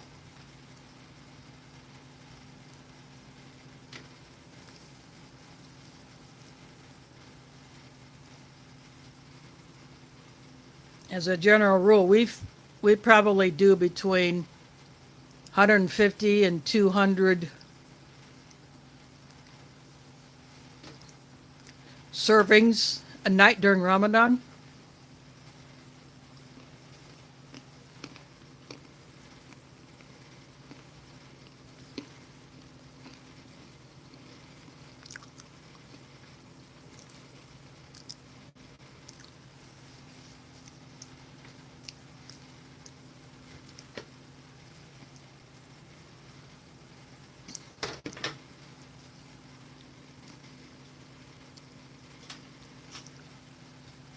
And one night, this was like, I think 4 or 5 years ago, we had to serve over 500 people because a large group of 300 visitors came. But because we knew enough ahead of time, we could plan for it. And the weather was warm enough where people could go sit at picnic tables that we have out in the yard, I guess. It's the grassy area next to the parking lot. We have picnic tables, so people were sitting there. And then people were up in the lobby, the entrance of the mosque, plus the the large room and the two small rooms, one of them being our supply room. People were sitting in that smaller room that is normally used as a classroom, but it's an overflow eating room as well. And then people were in the supply room. The only space people were not was up in the prayer room, and we wouldn't allow that anyway, but we pulled that one off.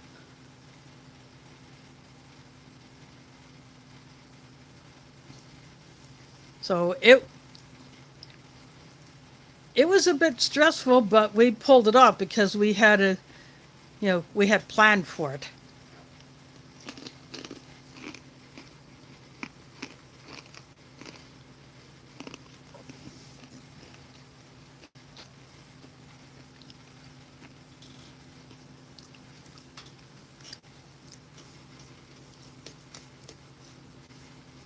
So this year, Ramadan will start around March 26th.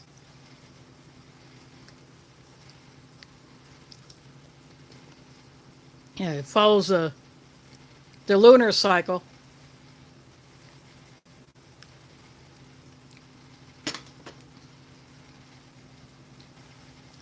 Instead of the solar year, so it kind of floats.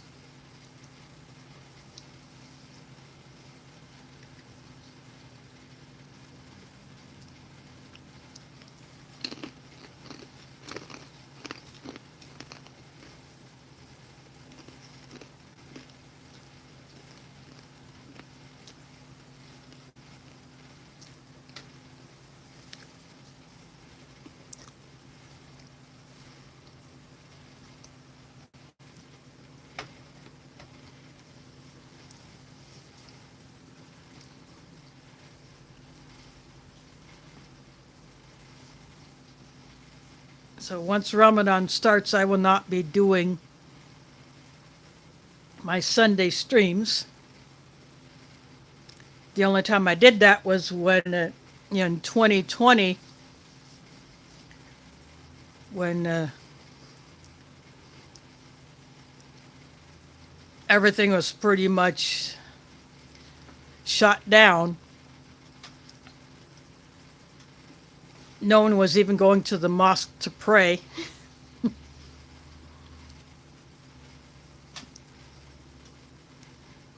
Because that was an order from the state at that time. So we pretty much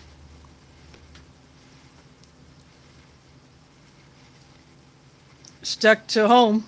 And so I was doing my streams after sunset.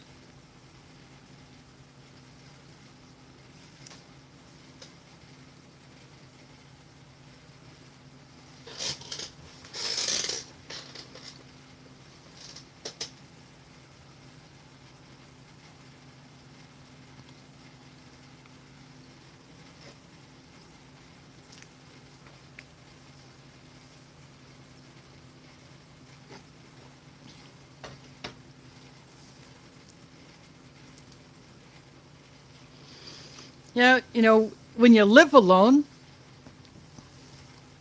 it can be a little bit of a problem. Yeah, no one else in my family is Muslim, so I wouldn't be hanging out with them for a meal, or if they were eating at the time, you they accepted the fact that I would not until later. But we didn't do a whole lot as a family either because, we didn't want to pass the big nasty around in case anyone picked it up from elsewhere.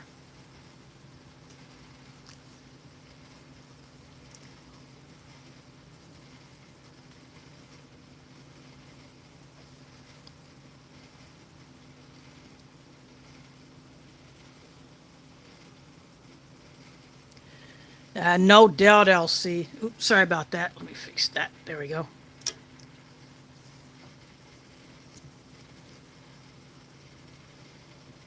You're not saying you're not young. It's that everything is. I don't know who said you were young.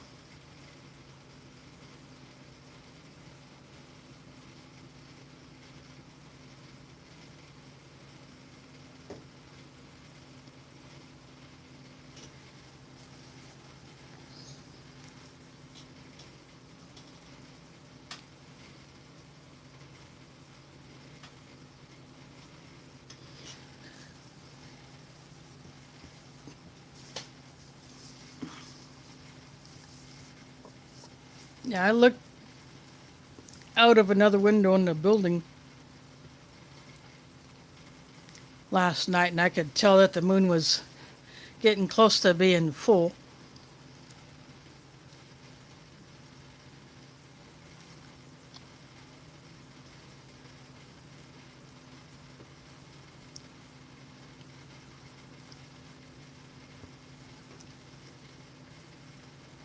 Of course, that really doesn't mean much to me.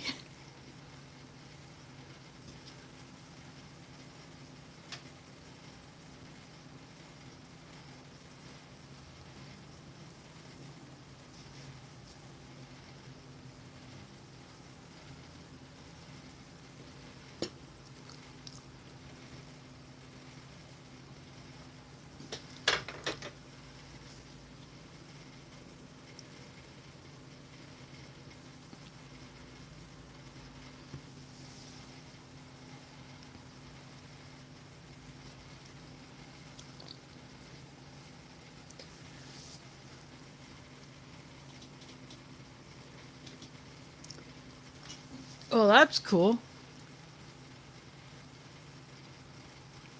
I bet you were outside when Shoemaker Levy 9 busted up on its way to Jupiter.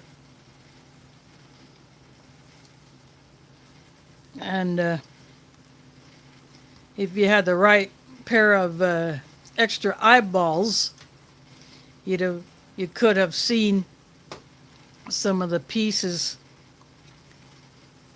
hit the atmosphere.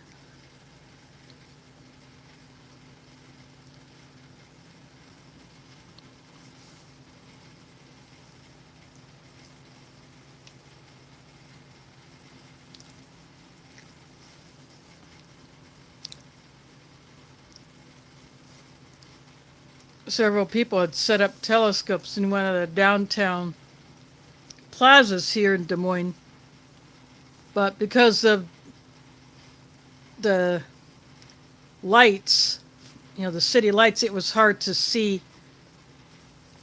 much detail with my not so great vision. I could just make out Jupiter, that's it. I couldn't see anything else.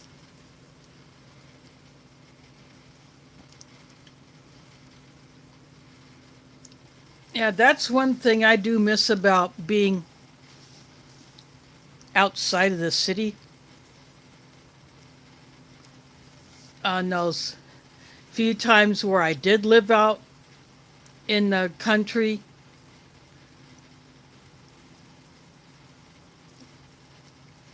I could look up and see stars. And when there are meteor showers, if we heard about them, we could go outside and actually see some of them.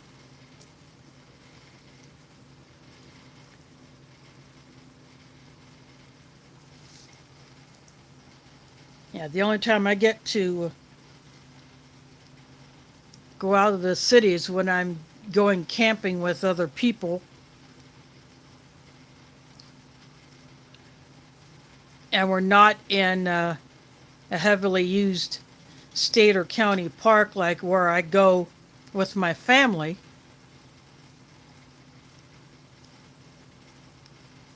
Although there are not too many lights outside of a, a few lamp posts that run along the sidewalks through the cabin and RV camping areas, or on the cabins themselves. You go down by the lake, then if the sky is clear at night, you can see stars and whatever else may be up there.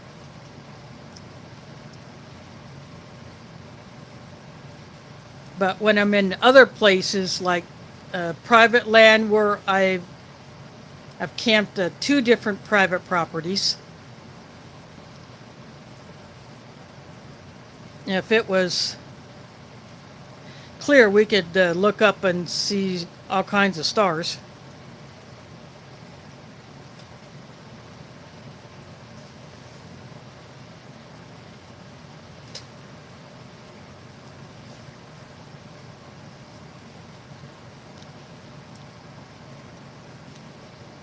Now the others, well, they would see more than I would.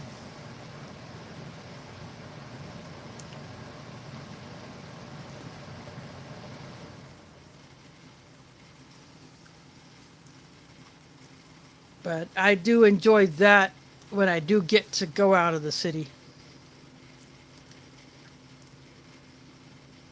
Uh, that's gotta be tough, James. I hope you get some relief soon. That's gotta be annoying as heck.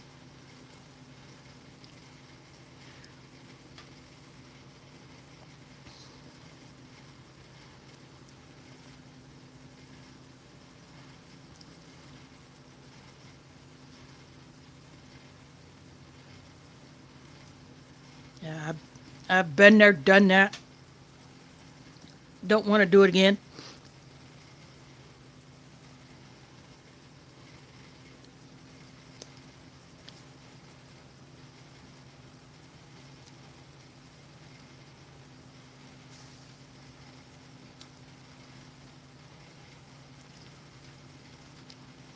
Years ago, when one of my sisters was having a coughing fit, she even tried putting a pinch of nutmeg in, I think, a double shot of whiskey.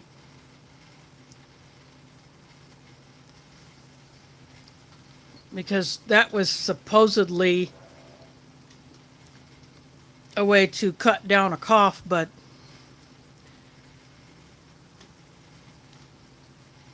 since she's not a liquor drinker, all that did was just get her looped.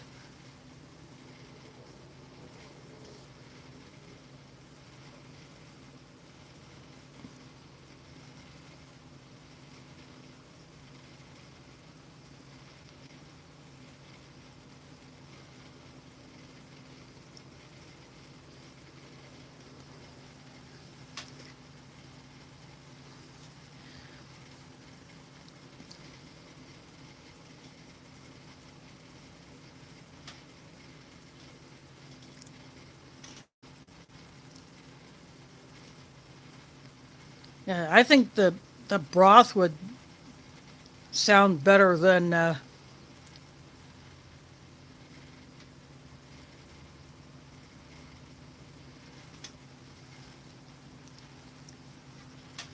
the whiskey with a nutmeg.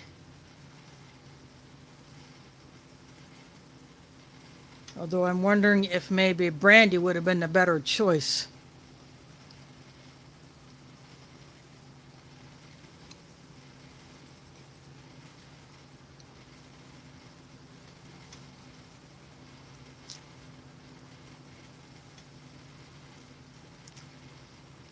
But there was whiskey in the house, so that's what she went for.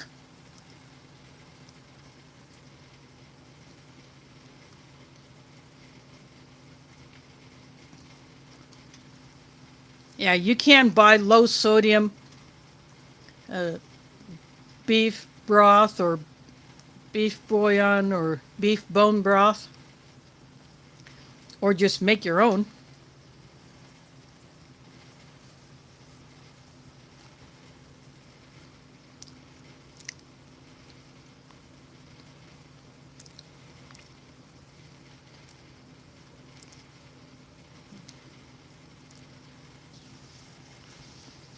Yeah, like I said, my sister did not get any relief from the cough with the whiskey and the nutmeg.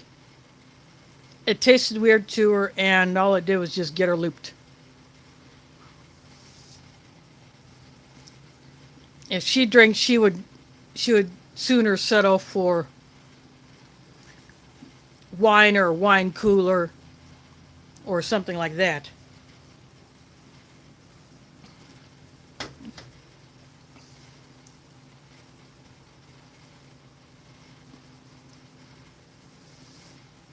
And even then, not very often.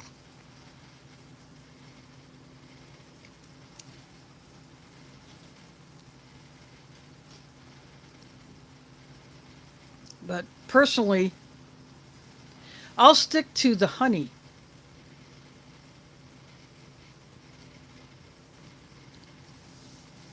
Yeah, honey. Yeah, tea with hot tea with honey and lemon in it.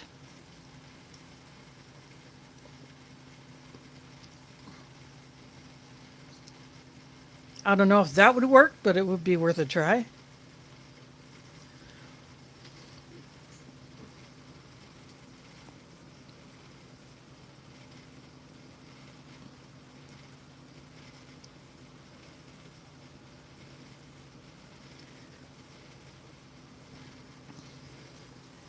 Yeah, I would agree about that. Too much salt and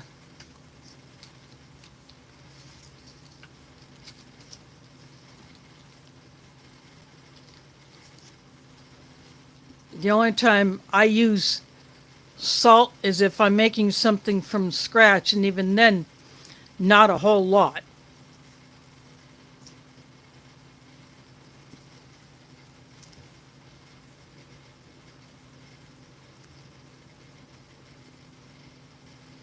Yeah, it is. And that cheese spread, that tastes extremely salty to me.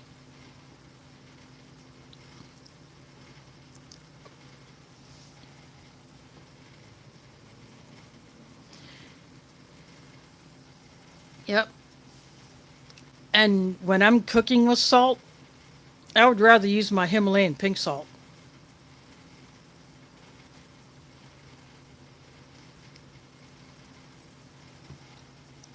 But I do store salt.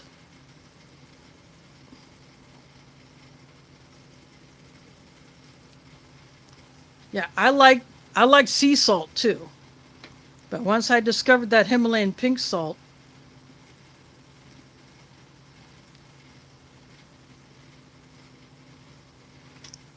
I just prefer to use that.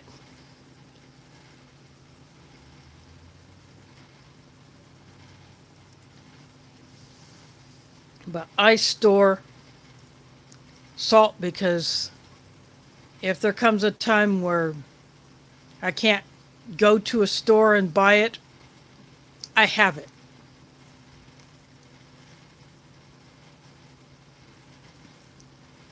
You know, it's the same thing with the sugar.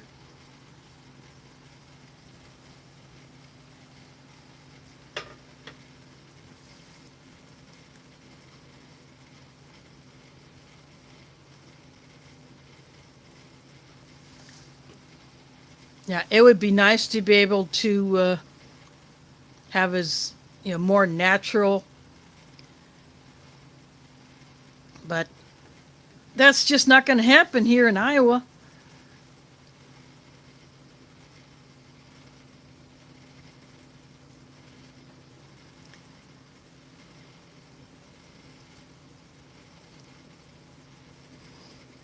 Wow, that is awesome, Cliff, that you are able to get that much.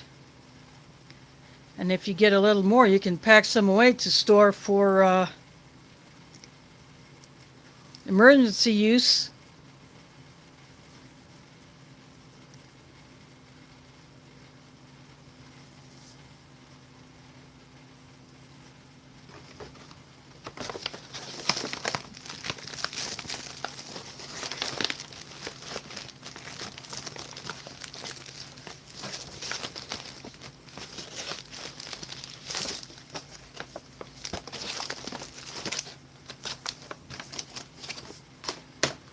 And also, if I have to do any trading with someone,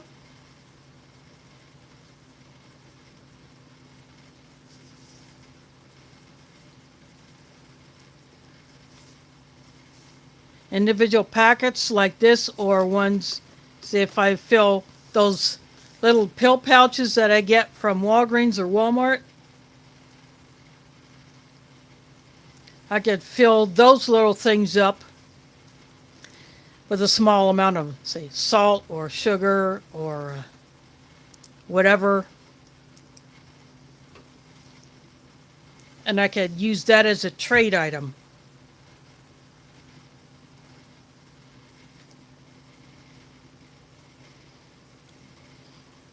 Yeah, I do have plain rice stored up. I got a few different kinds of rice.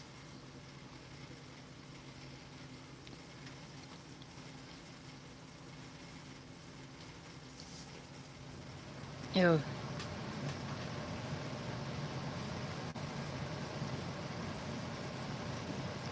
I got different pastas stored up. I got quinoa.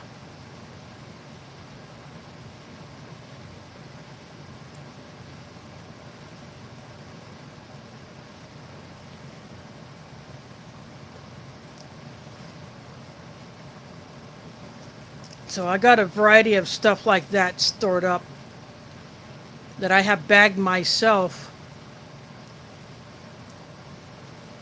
Or occasionally I buy prepackaged in the number 10 cans.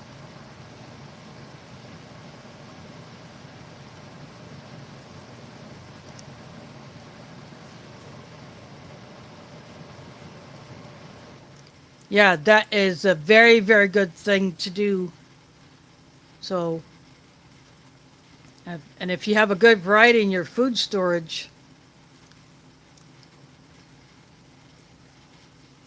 and then you have seeds so you can grow more, then you're doing very well. You're doing a lot more than a lot of people do.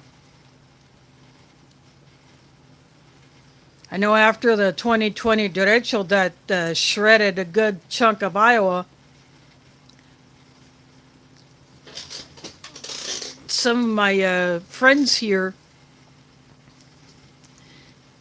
they wanted to know how to be better prepared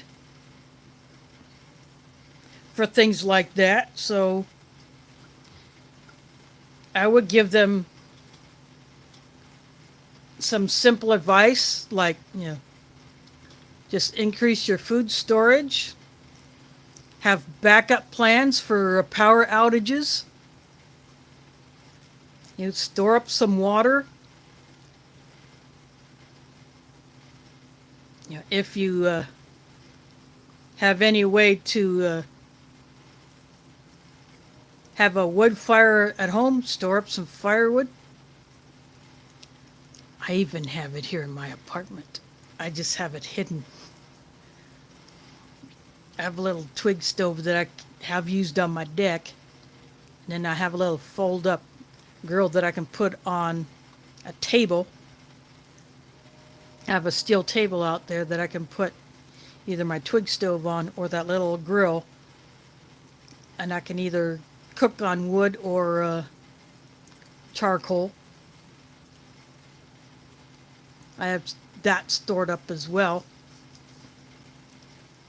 So I have backup plans.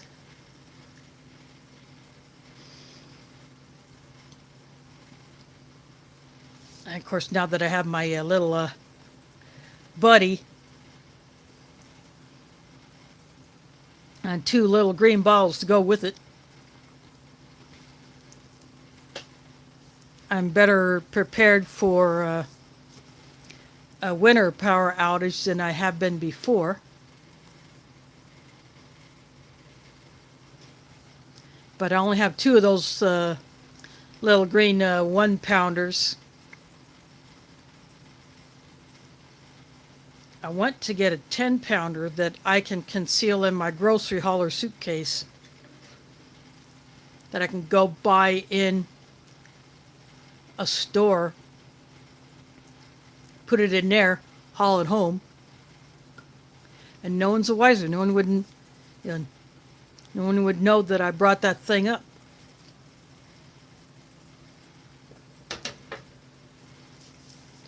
And because I rescued a couple of milk crates that were sitting beside the dumpster, I could put something inside there to conceal that 10-pounder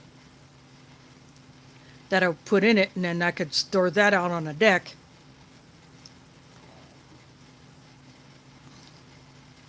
And no one would really know that I have it there. Yeah, I do plan on getting one of those little adapters, but I do want to get a couple of more of those little green ones. I got two. I would like to have a couple more. But I don't want to get any bigger ones than the 10-pounders because those would be the easiest for me to conceal.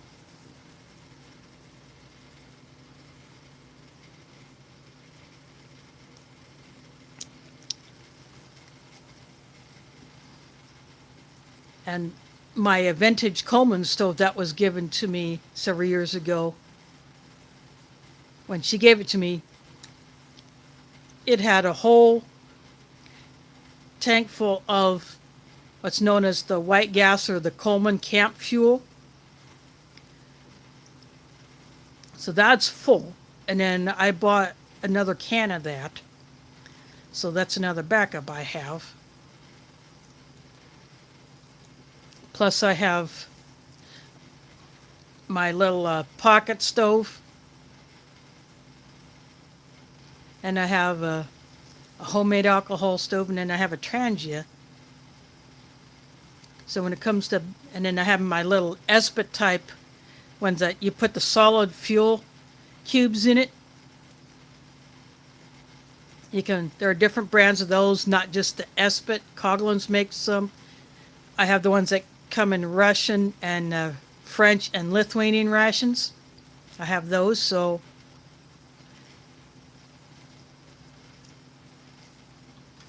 I have a supply of those, plus I keep matches and lighters. So I got some backups.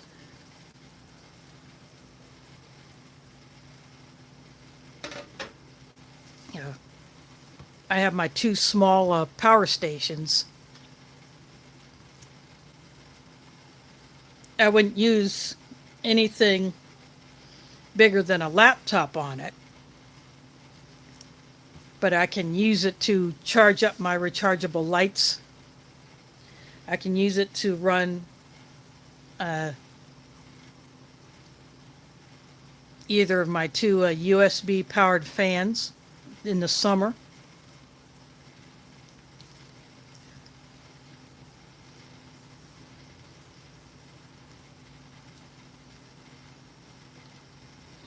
And because I live in a multi-unit building, I have used my lights to light up the hall or the stairwell, and I gave a lantern to a neighbor who didn't have any backup lights at all. And then she gave it back to me the next day or the next morning. And she was very happy that I had it because, she realized that she was not prepared for such things.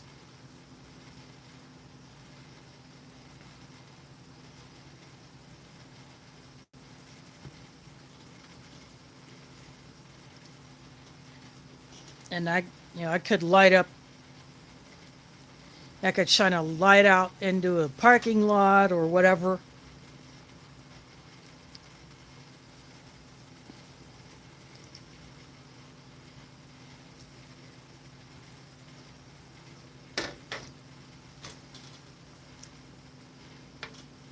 And the year before, Christmas of 21, I gave my mom a new flashlight to replace the one that she has always carried because it used 3 AAA batteries, but nowhere near as bright as the Olight one that only uses 1 AAA battery, and it's a lot brighter. And she's very happy to get that because she was having so much trouble with the other one not wanting to work anymore, even with new batteries. So I gave her that Olight, and she carries that every day.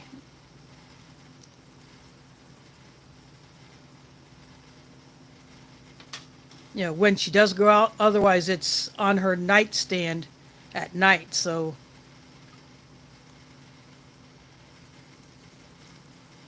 she's got a good light that she can use at night and not have to worry about crapping out unless the battery itself dies.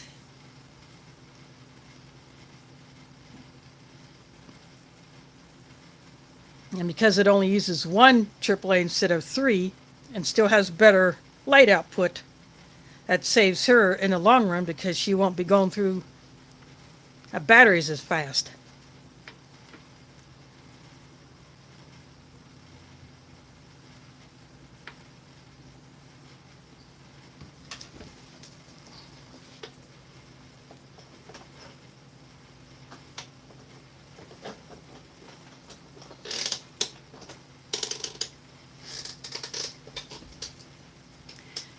So it's one about this size, but the one I gave her was black. But it only uses 1 AAA instead of 3 and has much better output.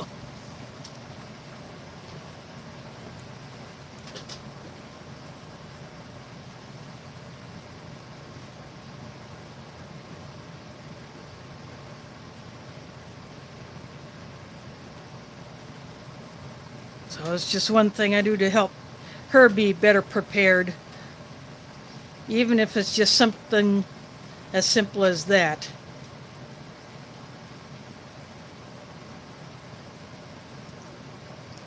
And I gave a headlamp to my great niece so that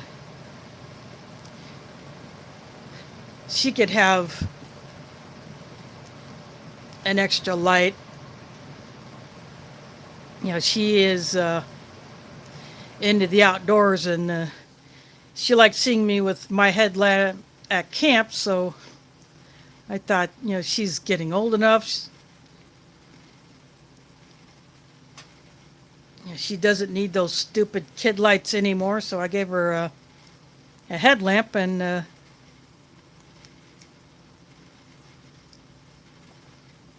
told her, not only can you use it for camping, but you have an emergency light for when the power goes out.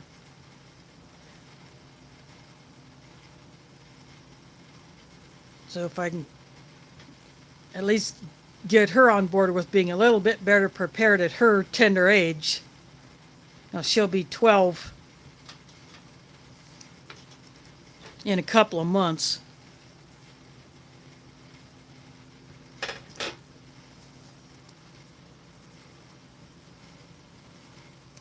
That kid is pretty smart, so I'm hoping that maybe she will show a little more interest in some stuff like that. Oh yeah, when one of my other sisters saw me using one at camp, she never really thought about having a headlamp at home until she needed to do a repair and had to have the power off. So then that image of my headlamp came into her head, so she went and got herself a headlamp. And then that way she could do that repair and have both hands free without having to try to hold a flashlight in one hand or in her mouth and not get the light where she needs it. So now she's happy that she has it.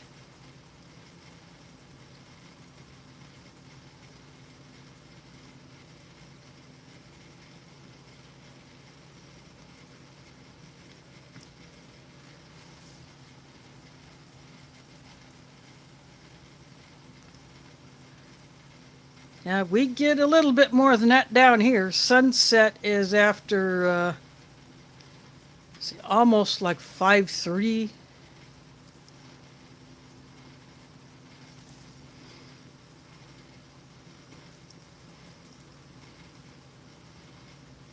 I mean, the shortest day of the year, our sunset is like 4:25.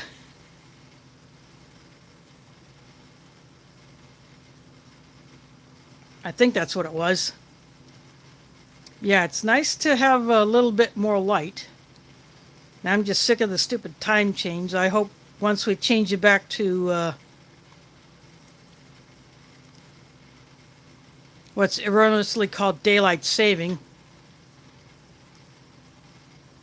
I hope once that change takes place, we never go back, because that is annoying as heck.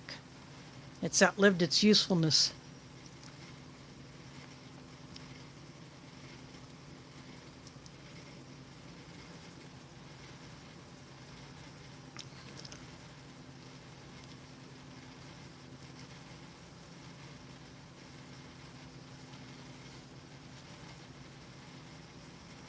And that's not a whole lot of light for you to deal with up there.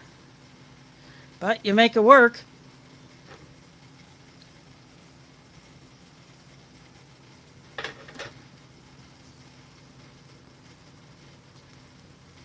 Yeah, because of where I'm at in this building, I don't get full benefit of the sunlight because my apartment faces north and my deck is shaded pretty much all day except for a little bit of sunlight comes at the east end of it, and then a little bit comes across it from the west at night, just a little bit before sunset.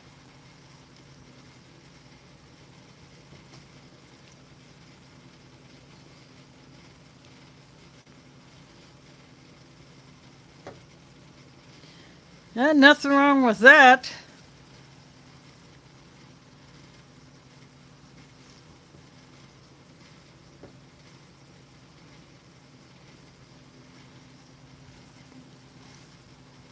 Yes, sometimes those easy meals can be the best.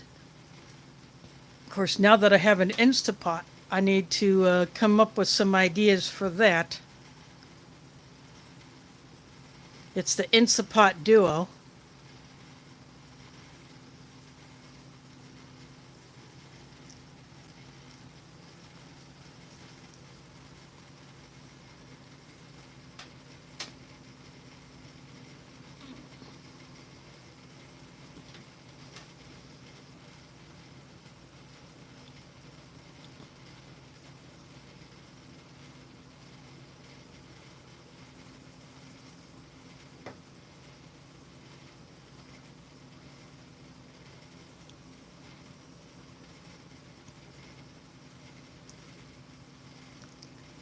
Hey, there you go. I'll see, that's the way to do it.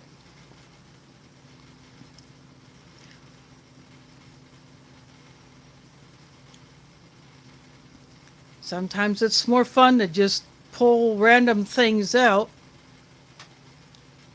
or seemingly random things out, and toss them together. And those little marinade packets that I got, I tried one with, I cut up a pack of my halal turkey bacon. I cut that up into pieces and then put that marinade on it, and then heated that up. Another time I did some, I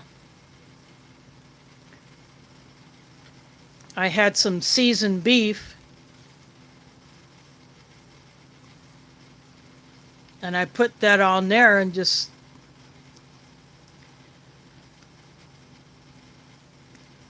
heated that up, and that worked.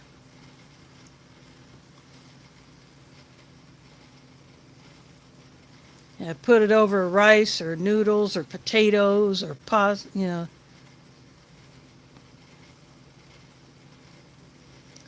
Well,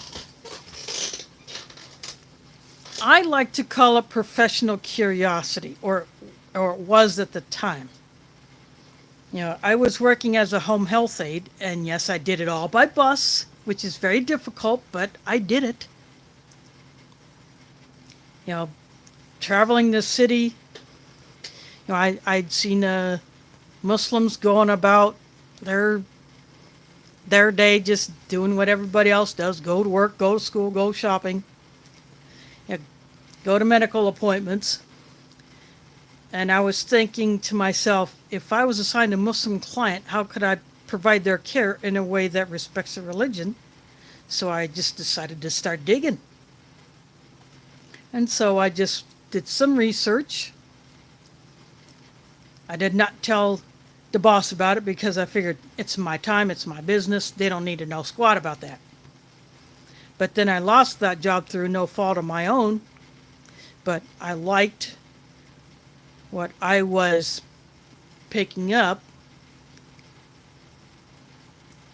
what I'd seen, what I'd heard, and what I had read. So I just decided to, Ramadan was in September at that particular time, back in 2009. So I visited the mosque during Ramadan, and so I went 3 times. I, watched them pray. I ate with them. I talked with them. And I picked that mosque because of its proximity to a bus stop, because that's how I roll.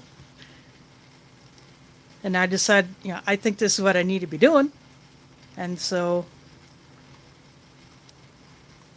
I converted, and then I just started attending, but then I just started to volunteer to do stuff to help out, and I've been doing that, and I pretty much stuck with the food. I have been basically managing the kitchen and the supply room probably about 6 or 7, 6 years. I just kind of fell into that.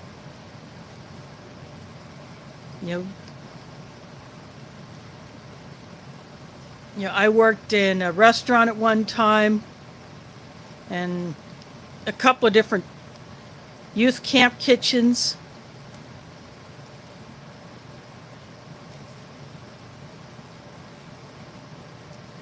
So that was the extent of my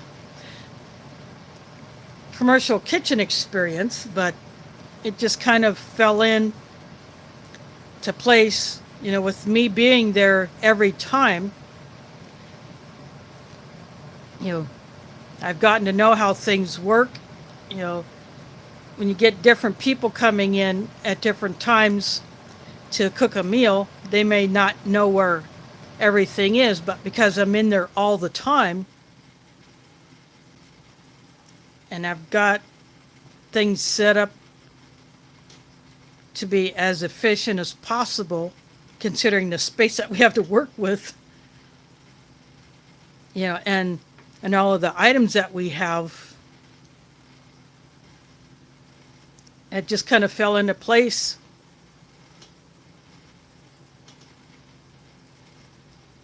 And I have just enjoyed doing that. And I have also taken responsibility to making sure that our mosque has a first aid kit. And over the past few months, I have been upgrading items. I take out old things and replace new.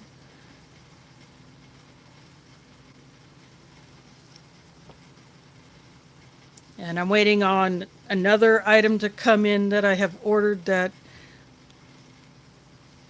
I will be adding to that kit to replace another outdated item that I want to upgrade.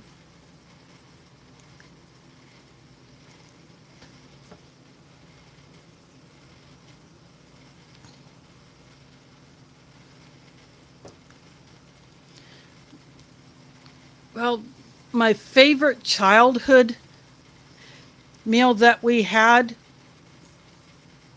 it's a toss-up in between the potato pancakes that we would make when food was kind of scarce, or my mom's Polish cabbage rolls with the tomato sauce.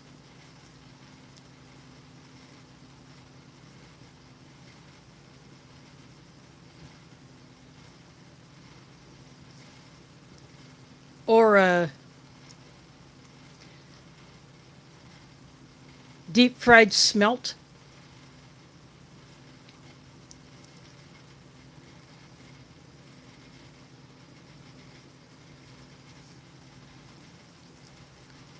Yeah, we ate a lot of that, and we actually had that on Mother's Day this past May.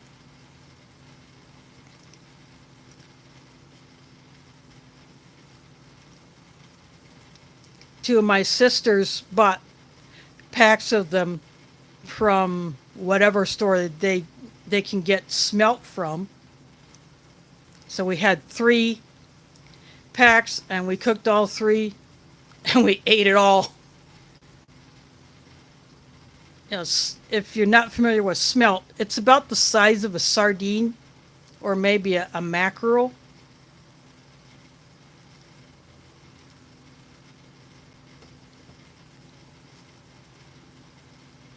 But the only way we like to eat it is lightly floured and deep fried.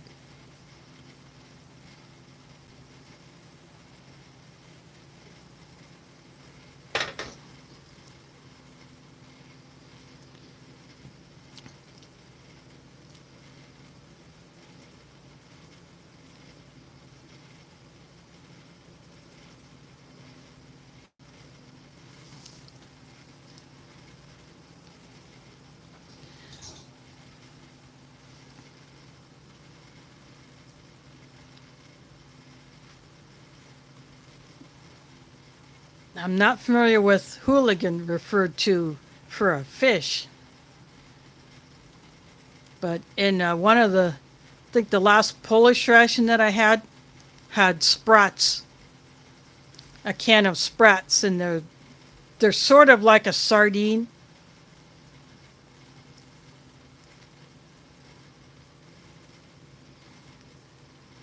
And to me, that was a real treat to have those.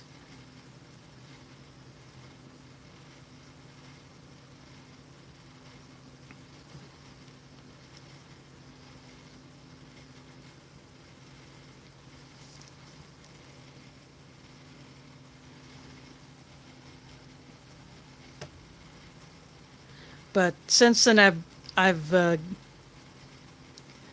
gotten opportunities to taste foods from other countries.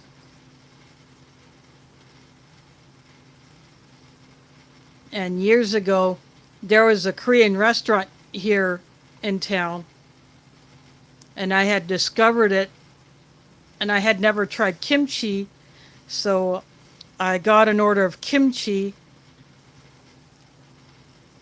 and every time I went back into that place, I had to have the kimchi every time. Because I really enjoyed it.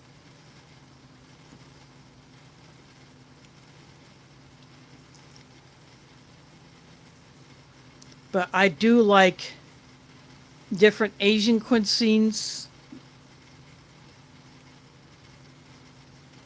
I'm not all that familiar with Filipino food. I've had some, but not a whole lot.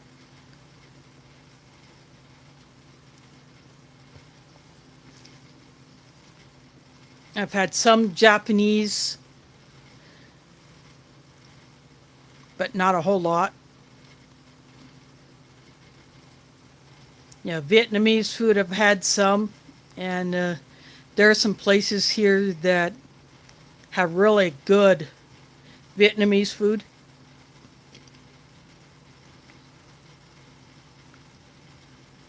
One place that's not all that far from me, when you order a bowl of, say, pho or an egg drop soup or wonton soup, you don't get a bowl, you get a family-sized bowl. I went in there with a friend and we each ordered a bowl of soup. And we didn't realize it was going to be that big until they came, and we could only eat half of our bowls, and the rest we had to get containers to take home.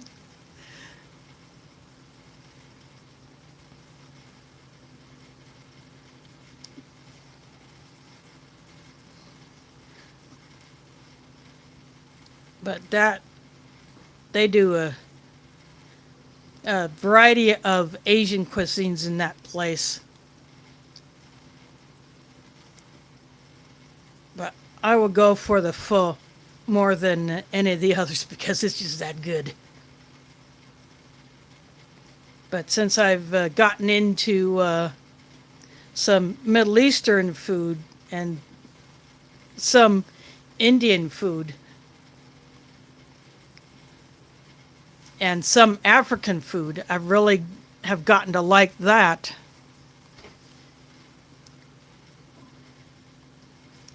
And my new favorite lunch spot is a small Ethiopian place that I have bragged about.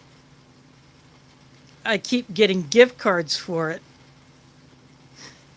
So yeah, I get free meals because the person keeps giving me gift cards, and I'm very grateful for those. But I go in there, and I've had pretty much everything on the menu. It's a small place, so they can't do a whole lot of variety. But I gave a gift card to my mom. I'm just hoping that one day maybe one of my sisters can get my mom and take her over there. And I could meet up. I could take a bus and meet up there and have lunch together, because she and my dad used to eat at another African restaurant that was here in town when they were managing one of the apartment complex that they were working for. And they found this African place that's no longer in business, but they really enjoyed it. So I think Mom might like Gersha food, so I gave her a gift card. I'm just hoping for a chance where we could go in together and have lunch.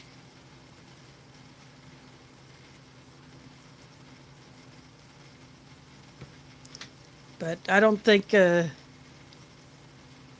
she doesn't drive, so one of my sisters would have to take her over there. But I go by it every time I ride one of two bus routes that goes along that particular street.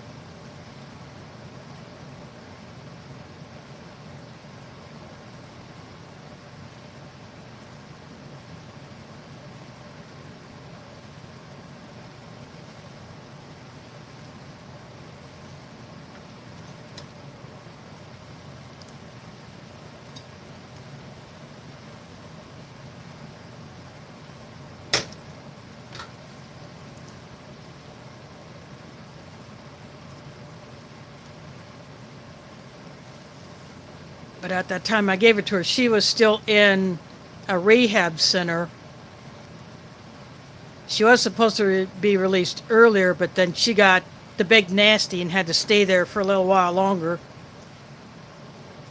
until she tested negative. And then she got to go home.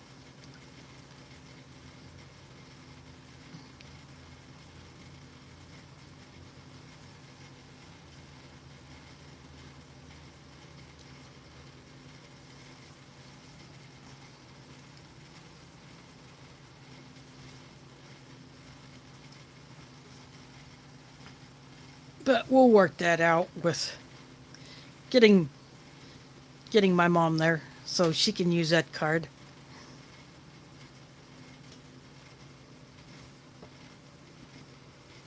Well, my chat just did not scroll. Well, there we go. That's okay, Cliff. Thanks for dropping in. I'm probably already got by now, but yeah. I tried some powdered camel milk once, but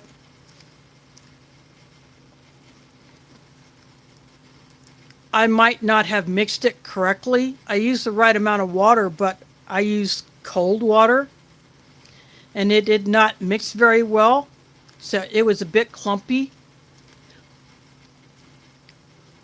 So I would like to get another small sample and then try mixing it with warmer water and then chilling it.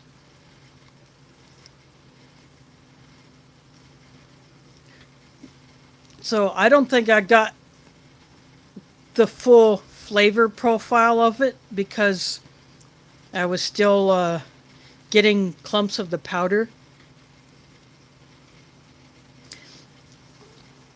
It does seem a bit richer than cow's milk. But I have never had it in the original form where it had not been powdered.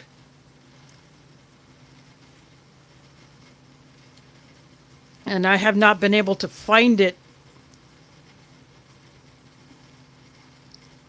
locally here. In fact, I hardly see the powdered camel's milk in Hillel groceries. That's where I originally got the sample packet that one time, and it was enough for one serving.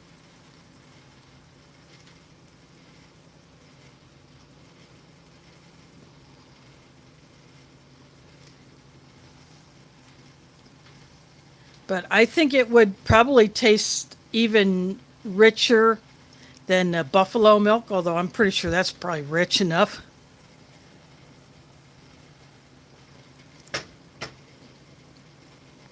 Yeah, I have. Yeah, I've only seen it online, but as far as finding it in a store, I have not been able to find it. So I may have to just order it online and then try again, but maybe mixing it with warmer water and then chilling it, because sometimes, just like with when you're doing a cocoa mix, you try to mix it with cold water, it just does not work.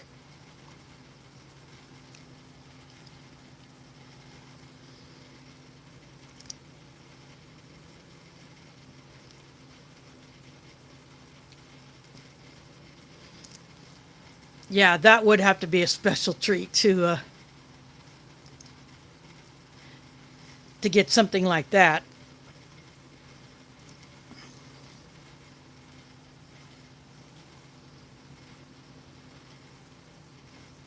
I do have powdered goat milk in addition to whole and skim powdered cow's milk. But I want to experiment more with the camel milk before I decide if I'm going to store any of that.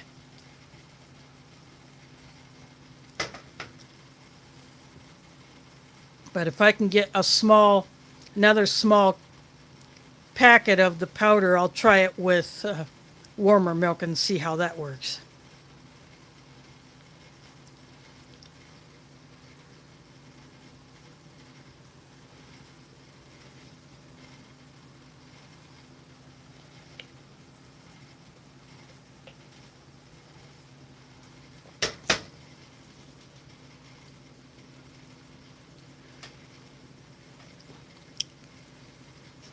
Yeah, I bet it would be.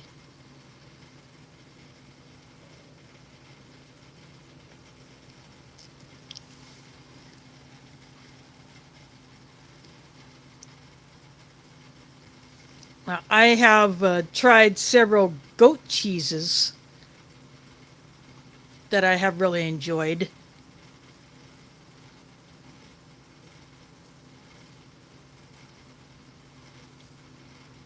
And not just feta, although I do like a good feta. But other goat cheeses that have been made by locals here in Iowa and sold at the farmer's market.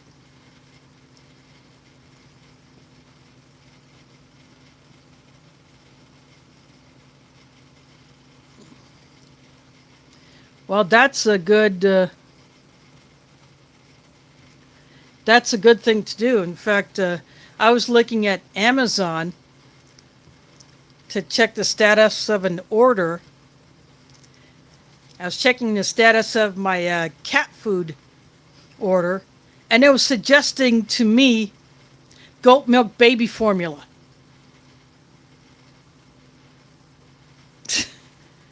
Now, why would that be a suggestion? It says suggested items based on your recent order. Cat food, but I'm suggested goat milk baby formula. Now, what the heck is that all about?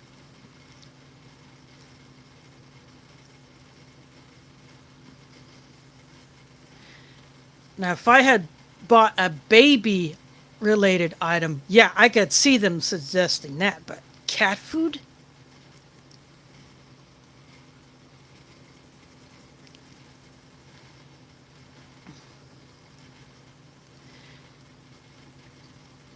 Yeah, that's why people were going after it if they couldn't find the certain kinds of baby formulas that they were giving to their babies. Yeah, if the mother can't breastfeed and the baby has to use a formula, if they couldn't get the kind that the baby needs to have, then they're going after the goat milk.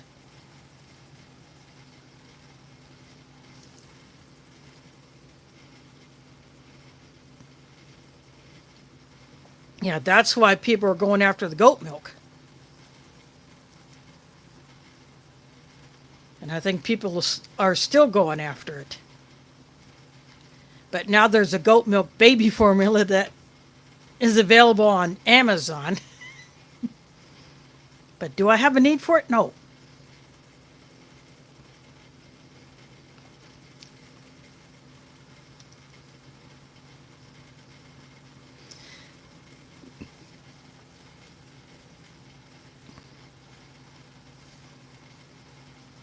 But I have the goat milk powder, so I think that's good enough for me.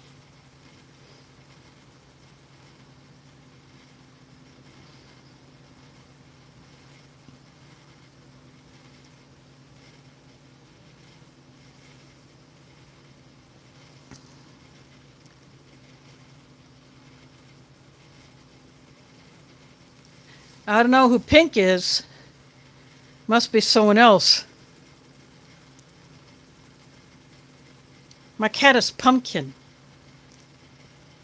I don't know who Pink is.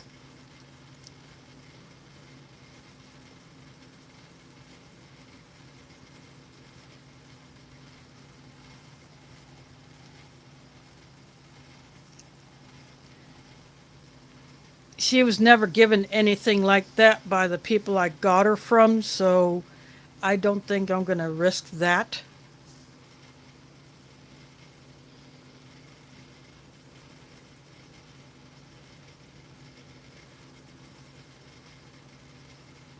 Then your autocorrect needs to be fired because it should not be flagging pumpkin as a misspelled word unless you misspelled it.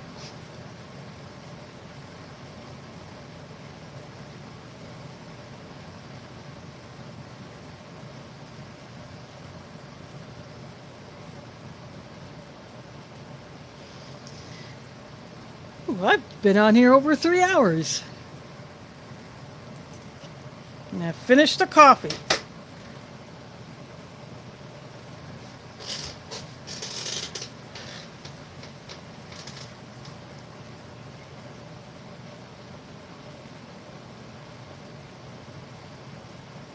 Okay, yeah, that's weird. Your autocorrect needs to be fired.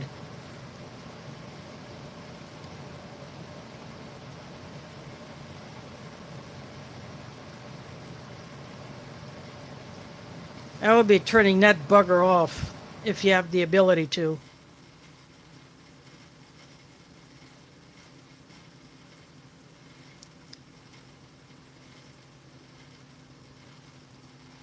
Yeah, autocorrect will flag my own name.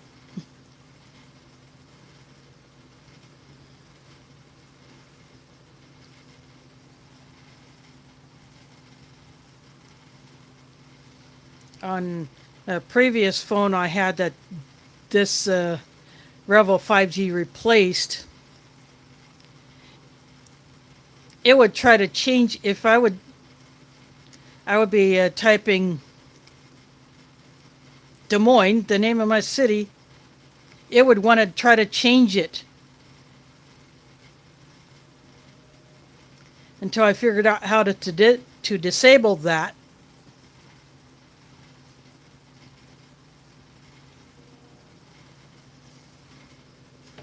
You know, it does not like unusual names or names that have a foreign origin or seemingly foreign origin.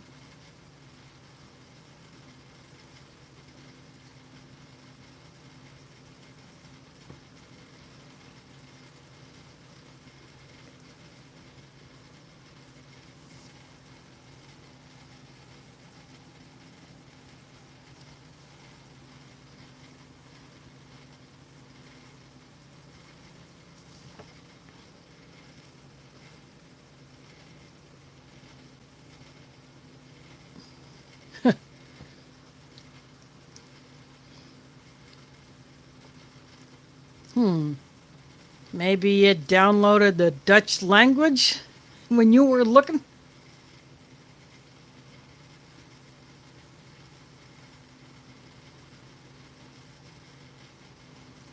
Sometimes mine will like to flip to Spanish because I have Spanish in, installed on it. Because sometimes I communicate online in Spanish, and I may want that.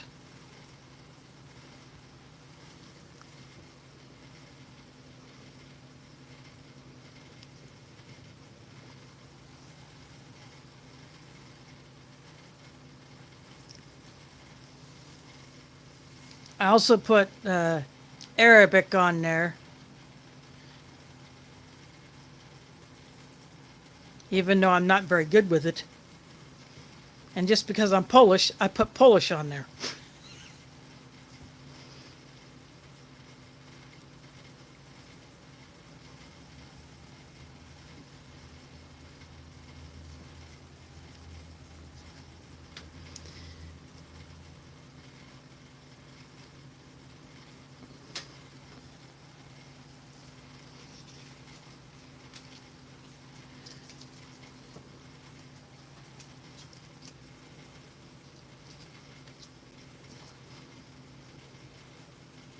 Yeah, I have always been fascinated with languages.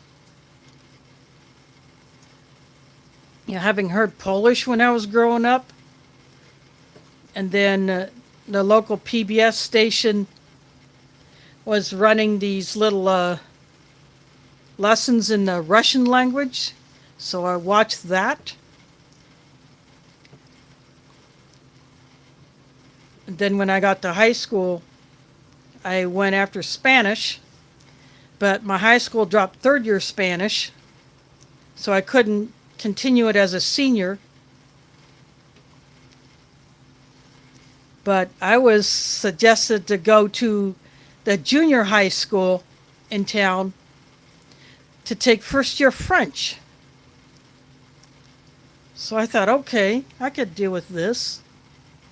They wouldn't have to know that someone several years older was in their class. But then, of course, the teacher had us go around the room asking all the other kids, "Quel âge a-t-il?" which means, how old are you? And in my mind, I'm thinking, say 14. But when one kid came up to me and said, "Quel âge a-t-il?" 17 came out, and I thought, oh crap, they know I'm 17, not 14. So I had to explain to myself why a 17-year-old was in a classroom full of 14-year-olds. But even though the French came out sounding more like Spanish, I actually didn't do too bad. But in college, when I went down to University of Central Arkansas, I went back to Spanish.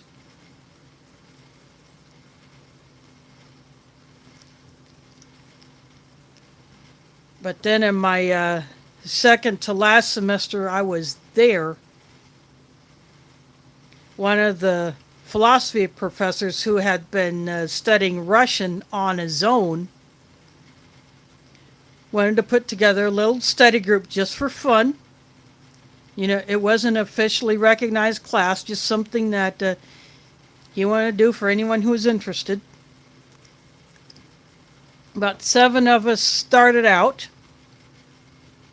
and as time grew by, someone would drop out and another one would drop out, and then there were only 2 of us left, and there was still like 3 or 4 weeks left in the semester. He thought, this is just not working out, that the others dropped out, there's only 2 left, but it was still fun. That was Russian. Yeah, I was messing with Russian again. After having not heard it or watched any lessons since I was probably 6 or 7, maybe 8 at the time. Well, I am going to go ahead and blow out here too, since I've been on here over 3 hours. I want to get things cleaned up and put away.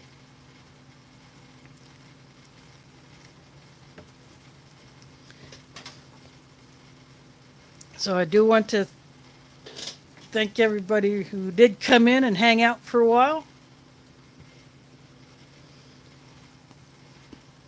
So next time will probably be one of my other US MREs. So anyway, thanks for watching, and catch you on the flip side.